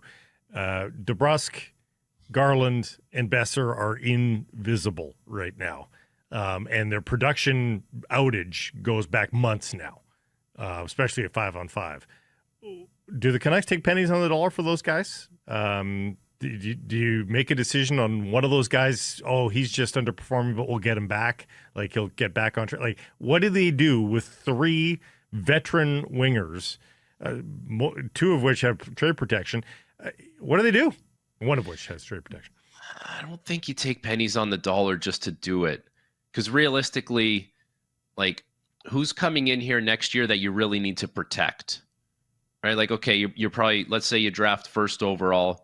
You could draft McKenna. You could draft Stenberg. You could draft Verhoff if you want. You've got a really good young player. Now, I think you just have to assess, like, is it really toxic? Is it really toxic that I need to protect this guy from whatever venom is in that room? And if it is, then you got to take pennies on the dollar, because this is your prized new possession, and you're, like, a lot of the future of your franchise hinges on this thing. But if it's not venom, and it's just guys that are having a rough year and need a summer to just recalibrate and get away, then I think it's silly to accept pennies on the dollar for guys that can be, and probably, let's face it, want to be better players, right? I think that's, like, going back to what we talked about earlier, that's an evaluation that needs to happen internally. What did you make of the Sherwood trade? I got to be honest with you. Like, I think that's a fair return for Kiefer Sherwood. You have to keep in mind, like, he's had 2 good years now with Vancouver. He's also got 60 career goals. And prior to 3 years ago, he was a tweener guy and had never really found his footing. So I get it. Like, he hits everything that moves, and that's the thing that will likely be the most consistent moving forward. He's scored a lot in the last 2 years. He's also had shooting percentage on his side, and we've seen recently, like, that has come down and the goals have been less plentiful. It also coincides with the team playing horribly, so that doesn't help things. But I think there was always going to be a little bit of a, from the other team's point of view, like a buyer beware thing here. Like, what are you purchasing? If you think you're purchasing goal scoring and hits, then you might be mistaken. You're purchasing hits with some goal scoring and realizing that the shooting percentage, the way it was not necessarily sustainable. So to get a couple second round picks, you get a prospect. It never made sense that teams were going to empty the piggy bank for a maybe or a what if, and not necessarily a sure thing when it comes to the goal scoring. Yeah. Turns out that was right. I mean, I thought a physical player who scores goals on a super cheap ticket, plays with emotion and passion, might fetch a little bit more. I wondered about that. You know, if they had made the deal in early November or late November when they first put the memo out. I also wondered that if they had waited it out and see if you could have caught some desperate. But that teams sentence makes it sound fair. A 30-year-old with 60 career NHL goals just got you two second-round picks. That's the sentence I love is, you know, you're purchasing hits with some goals as opposed to goals with some hits. Yeah. Like I think that's Right. That's fair too. I think you know what, Matt. It probably does make some sense that if you said, why don't you just wait, and maybe someone's going to get desperate enough that they're going to throw a first-round pick at you. But also, what if the preconceived notion that shooting percentage coming down leads to less goals really kicks it into sixth gear, and he doesn't score from now until the trade deadline? Or you know what I mean? And you're just like, no, I hear you. There is risk. I had 2 second-round He's picks already been hurt. He's already right? hurt. He's got a right hand injury. So, yeah. That is Francesco Antonio Corrado, the future general manager of the Italian national team. It's gonna happen. Thank you, Frank. Or Francesco. All right, boys. Have a good one. Grazie. So here's some price from the historic Wall Center in the Pacific Toyota Dealer Studio built by Arbor Lee. Tickets secured, hotel solved. Make the Wall Center your downtown headquarters for every big game, concert, rivalry night. See what's happening. wallcenter.com. So pointing forward to NFL Championship game weekend, yesterday we looked at the AFC game, Patriots-Broncos. Today we will turn our attention to the big one from Lumen and a couple of stats that portend well for the Seattle Seahawks in their battle against NFC West rival, the Los Angeles Rams. Since Mike McDonald was hired at the beginning of last season, the Seahawks are 7-0 when facing an opponent they have already played that season. They beat all 3 division foes, Rams, 49ers, Cardinals, in the second meeting last year and in the second meeting this year. Then they added that 7th victory by beating San Francisco last week in the playoffs. Blake, that tells me McDonald and his staff learn from the first game and apply better strategy for rematches. There's 2 things that they got a little lucky on when their injuries happened and when they got healthy. They got healthy towards the end of the season when other teams started to deal with injury. Fair. So they got a little lucky there. But, yeah, I think it is still a feather in the cap for the coaching staff. Last year, the Rams sat a lot of the veterans and all that, so you know, maybe a grain of salt on that one, but still, that's an impressive record. They'll tell you in football, it's hard to beat a team twice. Well, in some cases, the Seahawks did beat a team twice. In other cases, they bounced back from a loss. Here's the other one, speaking of the 49ers. And this one is not perhaps quite as meaningful. 7 of the last 8 teams to beat the 49ers in the playoffs have gone on to win the Super Bowl. Oh! No, it goes back to the 0-2 Bucks, 2011 Giants, 2012 Ravens, which was the Super Bowl, 2013 Seahawks, 2019 Kansas City, which was the Super Bowl, the Rams in 21, Kansas City again in 23. The only exception was the 22 Eagles. Just putting it out there. What is the Seahawks record with Greg Bell in the hospital? We wish our good buddy. I didn't see this. Yes. What happened? He's got an infection in his hand. What? He's questionable for the big game. An infection in his hand? Yeah. What's going on, Captain? Good luck to Captain. Hopefully this clears up quickly and he's back on the sidelines or up in the booth. I mean, yeah, that's scary. I've had this before when you get an infection in your hand and all of a sudden it blows up. So usually from a sliver or something, oh, you know, my goodness. and all of a sudden got an infection. So good luck to our boy. He does not want to miss this game. He's got military training. I'm surprised he didn't have any polysporin or some sort of antibacterial. He should have just available to lanced him. it himself, let it drain, and called it a day. Wrap it up, Captain. He'll be okay. He'll play. You know he'll play. And while it goes without saying that turnovers are key Sunday, this from Hawks blogger, podcaster Brian Nemhauser. Seattle made a change in their offensive approach after the 4-turnover Week 11 defeat against the Rams. They were the second worst team in the NFL in turnover margin at that time, -7. Well, they've gone +7 since. Turnovers have played a huge role, of course, in all these games against the Rams.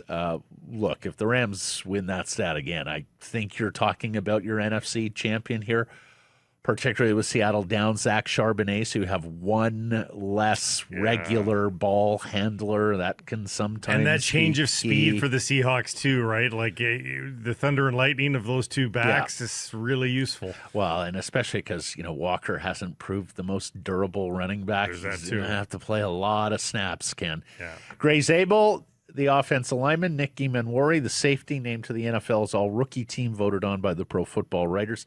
Seattle got 83 games out of this draft class, and they would have gone more had wide receiver Torrey Horton, tight end Elijah Rojo stayed healthy. John Schneider, he cooked again. Like, really good work here by the GM. They picked the right guy over Pete, and he has rewarded them with a couple of terrific draft classes here that have fueled this run. Is this the Super Bowl? Is the question. Yes. Could I see Denver? And there are some reports out of Denver that maybe Bo Nix is going to shoot up his ankle and try and play. If Denver is able to win this game, whether it's Stidham or a not 100% Bo Nix, I just can't see them beating the NFC champion. I mean, I think the best teams are in the NFC this year. And then, New England, we'll see. But yes, I think this is the NFC. More on the running back situation. Everybody else besides Kenneth Walker is injured as well, by the way. The depth chart for the running backs is all injured players. They just put George Halani on injured reserve as well. Kenny McIntosh, the fourth stringer, also injured. Like, I haven't seen if they have a fullback of any sort to dress in the game. Back to our previous discussion yesterday. Can you sign guys off the street? What kind of shape is Marshawn Lynch in? Like, Yes. is he, Marshawn, you have one game left in you. A wild press conference today in Buffalo where owner Terry Pegula and GM Brandon Beane met the media following the firing of head coach Sean McDermott. And Pegula said he did fire McDermott because of the playoff loss in Denver on the weekend. He went on to say it was a bad call on the Brandon Cooks non-catch that turned into an interception. So people are looking at it going, wait a second, Terry, you That was fired the him game. based on the result of one game, but you disagreed with the key call and thought, how do those things compute? How do those things stack up logically with you, Terry? He also interrupted his general manager in a question about wide receiver and wide receiver Keon Coleman, who has not been good for a couple of years, was their top pick 2 years ago out of Florida State, was even scratched, inactive, while healthy this year. Pegula said the coaching staff pushed to draft Coleman. In his defense of Brandon Beane, said the GM was being a good team player by listening to his coaches and making the selection that he would otherwise not have made. Beane got snotty in a preseason interview this year when asked on local radio about perceived weakness at wide receiver. As it turned out, wide receiver was a weakness for the Buffalo Bills. They damn near ran out of wide receivers like the Seattle's running out of running backs. And San Francisco's running out of linebackers.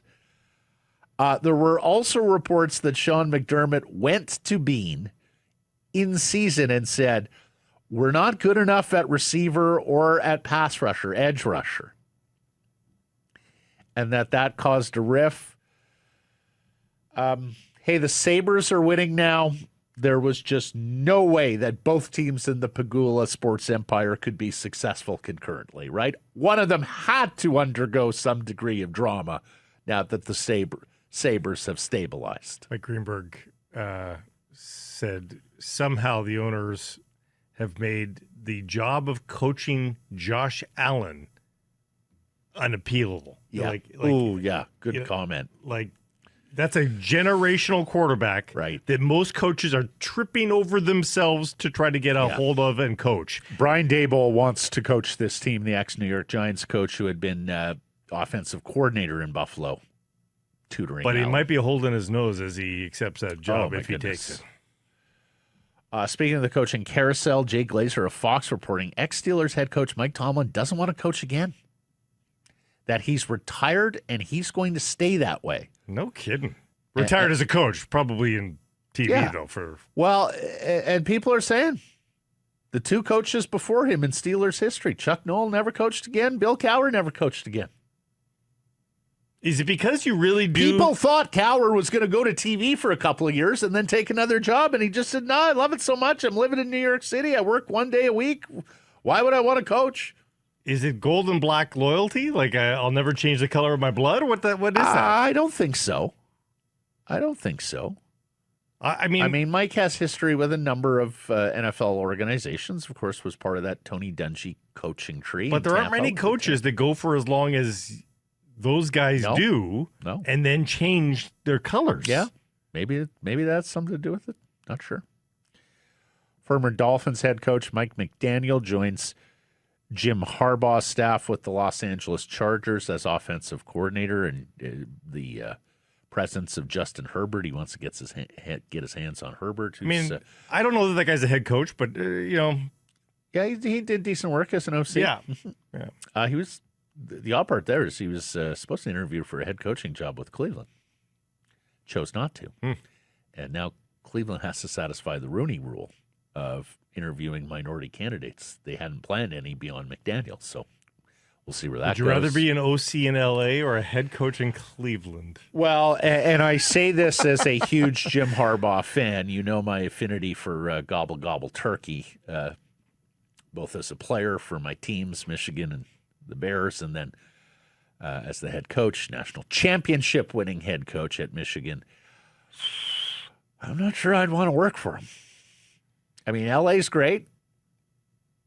Lovely surroundings. McDaniel loves him some warm weather, apparently. You know, those capris in Miami. Right, yeah. I'm not sure you're going to be able to get away with capris on Jim Harbaugh's field, though, Coach. Everybody's in Dockers. Khakis. Have to wear Dockers. Length khakis, little baggy, too, because you're going to be doing a lot of the coaching squatting, right? Pleated. So you need some room there. Wouldn't want to bust the seam. And then there's this. The NFL is looking to remove a preseason game in favor of an 18-game regular season. Patriots owner Robert Kraft said so on a radio interview yesterday. He also said every team in an international game every year. Another example of billionaire sports franchise owners just getting greedy. A preseason game is not the same as a regular season game in terms of the toll on players' bodies. And so equating them as NFL owners are poised to do is just disingenuous. You're just lying to your public and your players, and nakedly. Everyone knows it. Now, the international game for every team every year is, I mean, as we've talked about, unless the NFL wants to expand beyond 32 teams, there is really no other place to grow. You're pretty much tapped out in the United States than internationally. But now there's talk of the Seahawks and Rams playing in Australia next year, which is, whoa, that is quite a trip for a regular season game. We talked about the toll that would take on the bodies. Like, I would love to see the record. If that becomes a regular thing, what's the record of the teams that went to Australia in their first game back? Like, I would love to see that.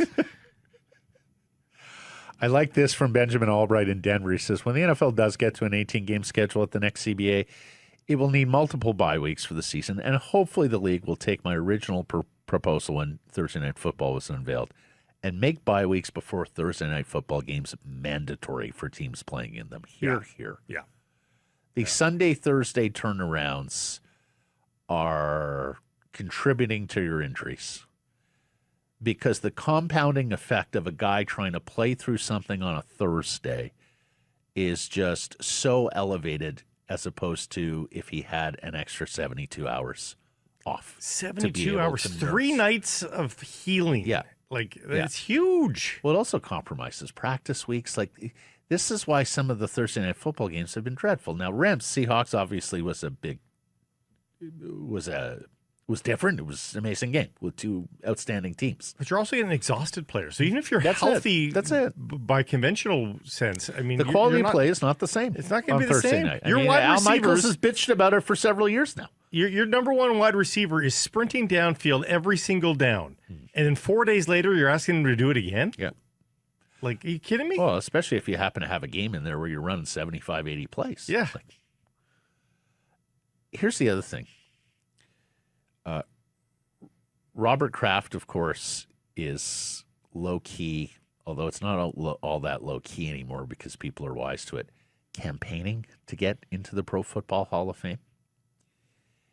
And it's kind of having the adverse effect. Like, people are like, oh,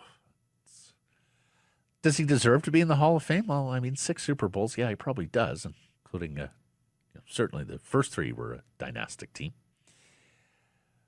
But do you remember when Paul Martin was finance minister with Jean Chrétien, getting all this love and balancing budget, and he got really big for his britches, and he kind of pushed Chrétien out? There was a mutiny inside the Liberal caucus. And then he got to an election, and he didn't do as well as he thought he might, and it was because Canadians looked at it and went, rank ambition is not reason enough for us to vote for you. Like, you really, really, really want to be prime minister, and that has us a little nervous or skeptical, or we just feel like you're rushing your fences and being greedy here. Maybe the same went for Hillary when she ran. I get the sense that's at play with Robert Kraft in the Hall of Fame.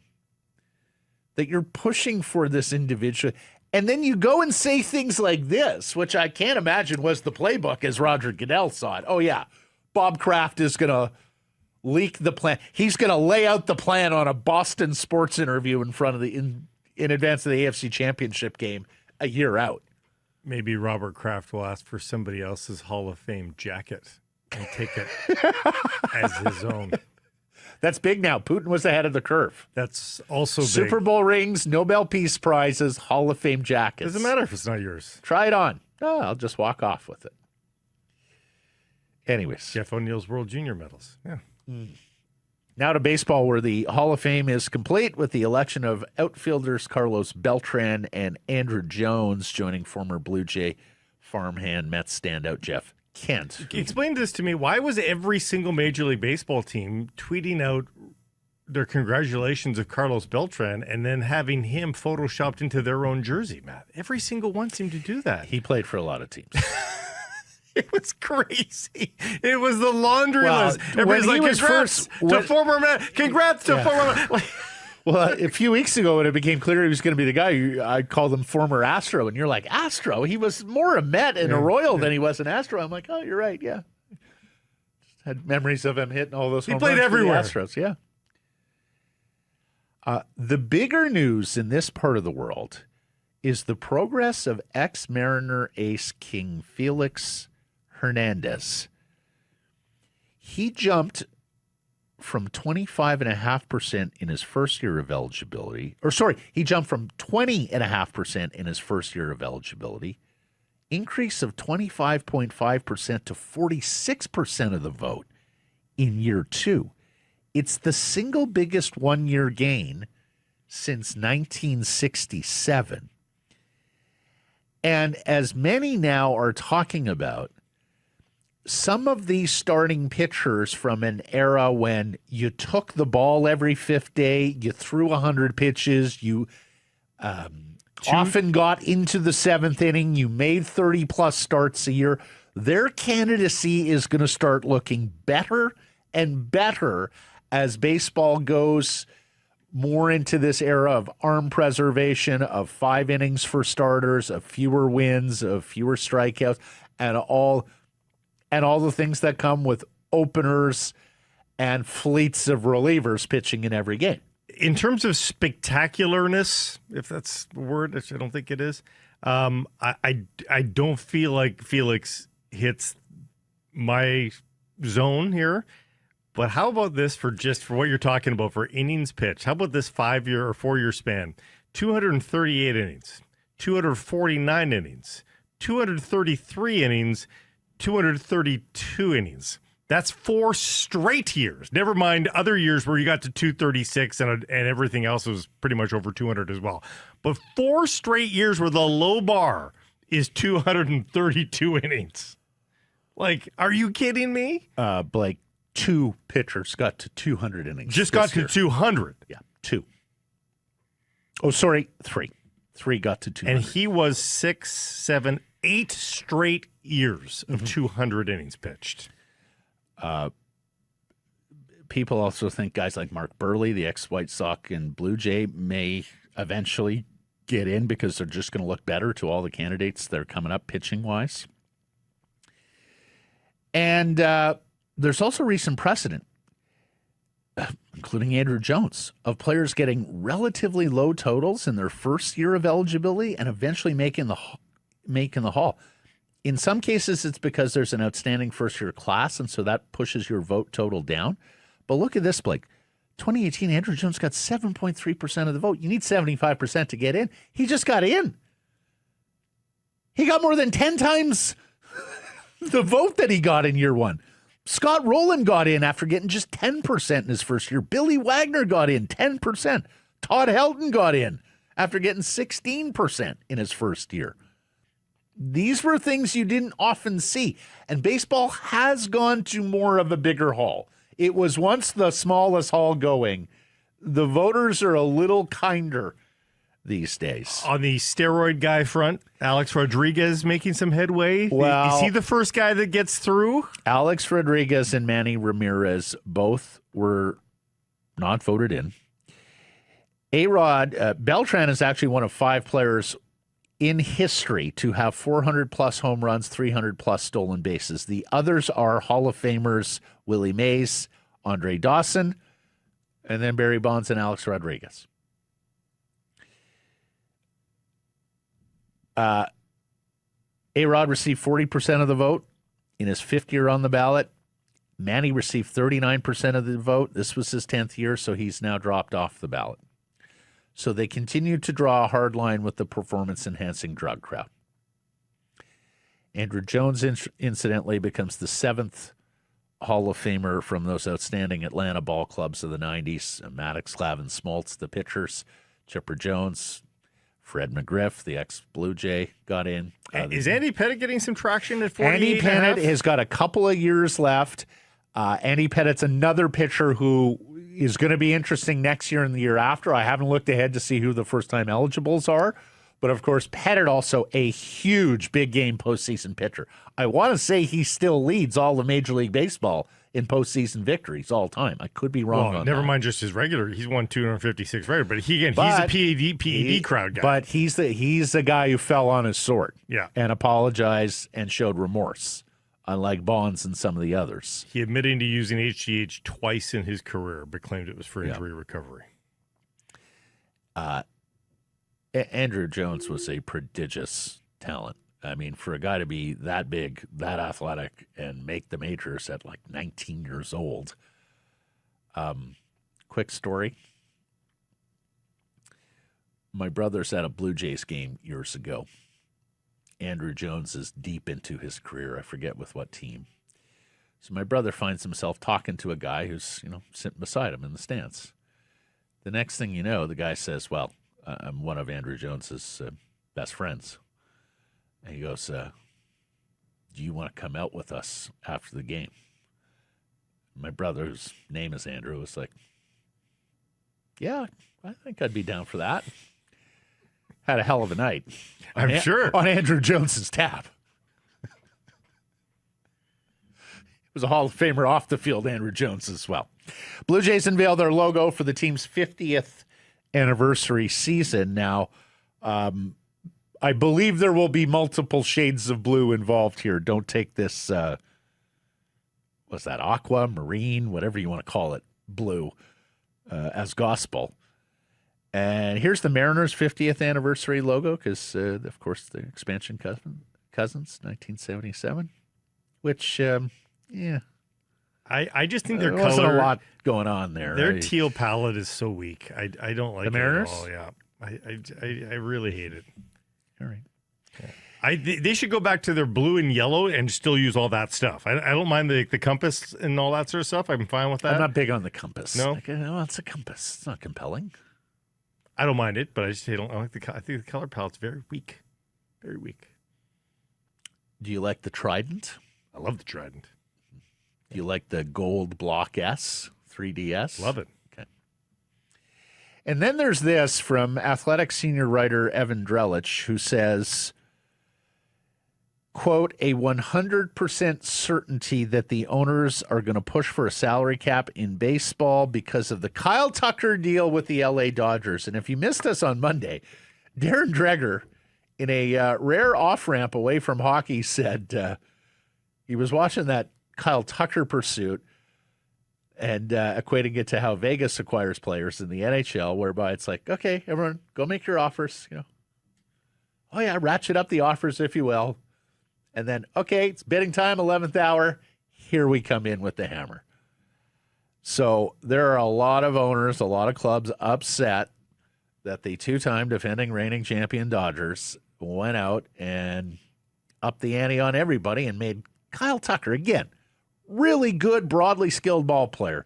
Not Ohtani, not Soto, not Judge, a $60 million per year player. It is the modern Bronson Arroyo. I always bring up Arroyo. I remember when he signed with the Red Sox and everybody's like, that's just a nice pitcher. Yeah. And I forget he made like $10 million a year at that point or something like that. And we were like, that's a nice pitcher that got $10 million a year. We were aghast. That is now Kyle Tucker. The president of the St. Louis Cardinals in St. Louis, not a small baseball market, right? Like no basketball, no NFL, maybe pound for pound the best baseball market the world over. Even he was saying, well, things are trending in a way that's a little bit concerning in terms of competitive balance. Now, there's a lot of hate that is directed towards the Pirates cheap owner, the Athletics cheap owner, the White Sox and Jerry Reinsdorf and all that. And yeah, those are fair criticisms as well. But when looked at through the prism of, okay, well, the alternative is, do you think you can compete on an open marketplace with the Dodgers team that can just go off and say, oh, okay, $60 million for this guy, let's do it? So we'll see where it goes. Potential for a lockout in 2027 is high. Is there a chance they could go a full year without baseball? The Gary Bettman model, lock them out for a year? What are the players going to say in defense? I mean, they'll say the Well, usual. I mean, salary cap is un-American. Yes, Nobody puts a capitalism, cap on yeah. your revenues as owners. Yeah. But I mean, And they'll be right philosophically. But secretly, there's going to be other owners that are like, we will never be able to compete with the Dodgers, Red Sox, and Yankees. Like, we'll never, like, not compete on the field. I mean, compete salary-wise. Yeah. So in the last 15, 20 years, baseball took remedial steps in terms of things like punishing teams' draft picks for signing big free agent contracts. I believe the Dodgers are going to forfeit something like 4 of their first 6 picks or 4 of their first 8 picks in this upcoming draft. You don't need to develop talent if you can just come over the top, But here's the thing. If the draft was the only feeder system, that would be more punitive. Like in the NHL. But you're on the international market with these 16-year-old Dominicans and Puerto Ricans and Venezuelans, and that's becomes the a money Wild game West. too. Yeah, it's the Wild And West yeah, internationally. that's capped. You have international pool money and all that. But the other thing is the arbitration numbers in baseball are starting at like 18, 19, $20 million for guys of a certain level. Those are individual salaries that some of these smaller market, low revenue teams are massive, massive salaries for them. And that's not even a free agent player. That's a quote unquote club controlled player. And Matt, it's really too bad because baseball, it took a long while for baseball's back. Yep. And it took a long while. Yep. Like 10 years ago, Matt, baseball was dead, even in the States. The player strike of 94 took an awfully long time to 20 get years. over. Yeah. You had markets that felt that they just couldn't compete in a competitively imbalanced world and were so checked out. Toronto was one of them. I was there for a few years covering some of the smallest crowds. Also, the in Blue PED Jays era history. hangover was the PED huge. era was huge as well. And so people finally, slowly, after 20 years, really came back to the sport in the last 6, 7, 8 years. I think it's a little longer than that, but okay. And now I think it's back. It's America's pastime again. But and Blake, the Kansas City Royals won a World Series. The Tampa Bay Rays played for one. Yeah. So you had those sort of good news success stories in the last decade, and now If you have a work stoppage, we know what that does. It grinds that stuff to a halt. soccer, and this is interesting. The Canadian Premier League is going to adopt Arsene Wenger's daylight offside rule. This is according to a BBC report that it would start on trial this April when the Canadian Premier League season kicks off. Arsene Wenger is now a FIFA official, the former manager at Arsenal. Explain to them the daylight offside rule. Well, this is the farthest version of change that is possible. So there was real push, and there's still a distant possibility, but there was a real idea that for this coming World Cup, they would change back to torso offside, where the bulk of your body has to be ahead of the other guy. Fingertip, elbow, it's not going to be enough to call offside. Shirt sleeve, which was ridiculous. Right. We were calling offside For and clothing. negating goals because a guy's shirt sleeve flapping in the breeze passed the final defender and was technically offside. So there was a real push to go to that, but the Wenger daylight is more so. It is rather self-explanatory. Yeah. You need to see daylight between the two players. I like it. Before it's officially offside. Now, at first blush, it ticks a lot of boxes for people. I will caution in this regard. Those that are involved in tactics say the first thing the coaches are now going to do if you go to daylight is push everybody back. And the last thing we want to see in soccer is let's park the bus further back. They're saying there's no chance you're going to get an aggressive press when you know that there's going to be way more liberties taken now in guys trying to get in behind your defenders. So at the risk of being the ugly North American who, quote unquote, doesn't understand the nuance and subtlety of the beautiful game, what I will say is the offside rule drives me crazy. Yeah. You have, like, the worst thing about American football, and I had this experience even Saturday, I think, watching one of the games. You see this spectacular play, and then it doesn't count because a guy 40 yards away grabbed a little bit of a jersey and got called for holding, and it's negated. In soccer, you will see this spectacular cross pass, guy run onto a ball, hit it beautifully, back of the net, joy. And it doesn't count because there's a guy over here. Oh, no, his shirt sleeve. Or by millimeters, he was a little past the final defender. North America is the final frontier for soccer. Like, they've got the rest of the world. You've got to make the game more appealing in North America in terms of offense and excitement. Doesn't even have to be goals, just chances on goal. Mm-hmm. Like we say this about hockey all the time. It's not necessarily goals, it's free flow. Guys going back, up and down the ice. That's what makes it the fastest game on earth. That's what makes it one of, if not the most aesthetically pleasing sports out there. When hockey is played at its best and you're going back, up and down the ice, trading chances, we saw this in the 80s. It is just a compelling, arresting sport. And I wish I saw a little bit more of that in soccer. I've always made the argument that either from the top of the box down or you establish a new line where offside ends. So the final thirds on each side, you don't. But again, people would argue against that and say the reason why you get the play that you just described, the fabulous cross, the guy gets into the open, is because defenders hold a high line, knowing defenders cannot progress past them. And that's what drives me crazy, Blake. Like it's almost like cheating the rule, But the offensive benefit of offside being when they run forward and put their arm up, like, oh no, see, we're gonna make this guy offside. Like, to me, it's disingenuous. It's not playing the sport. It's leveraging the rule. But Matt, the art is in this. If you keep offside, defenders come up, so there's lots of space behind them because they think, okay, guys can't just poach behind me. But the art is, and the benefit to offense is, there is all that space. And if you time it, then you are into that space and scoring a goal. If you go by my plan of no offside, everybody just sits back then. There's no benefit for that defender to be anywhere but beside his keeper. Yeah. Right? There's no space. Here's what I will say.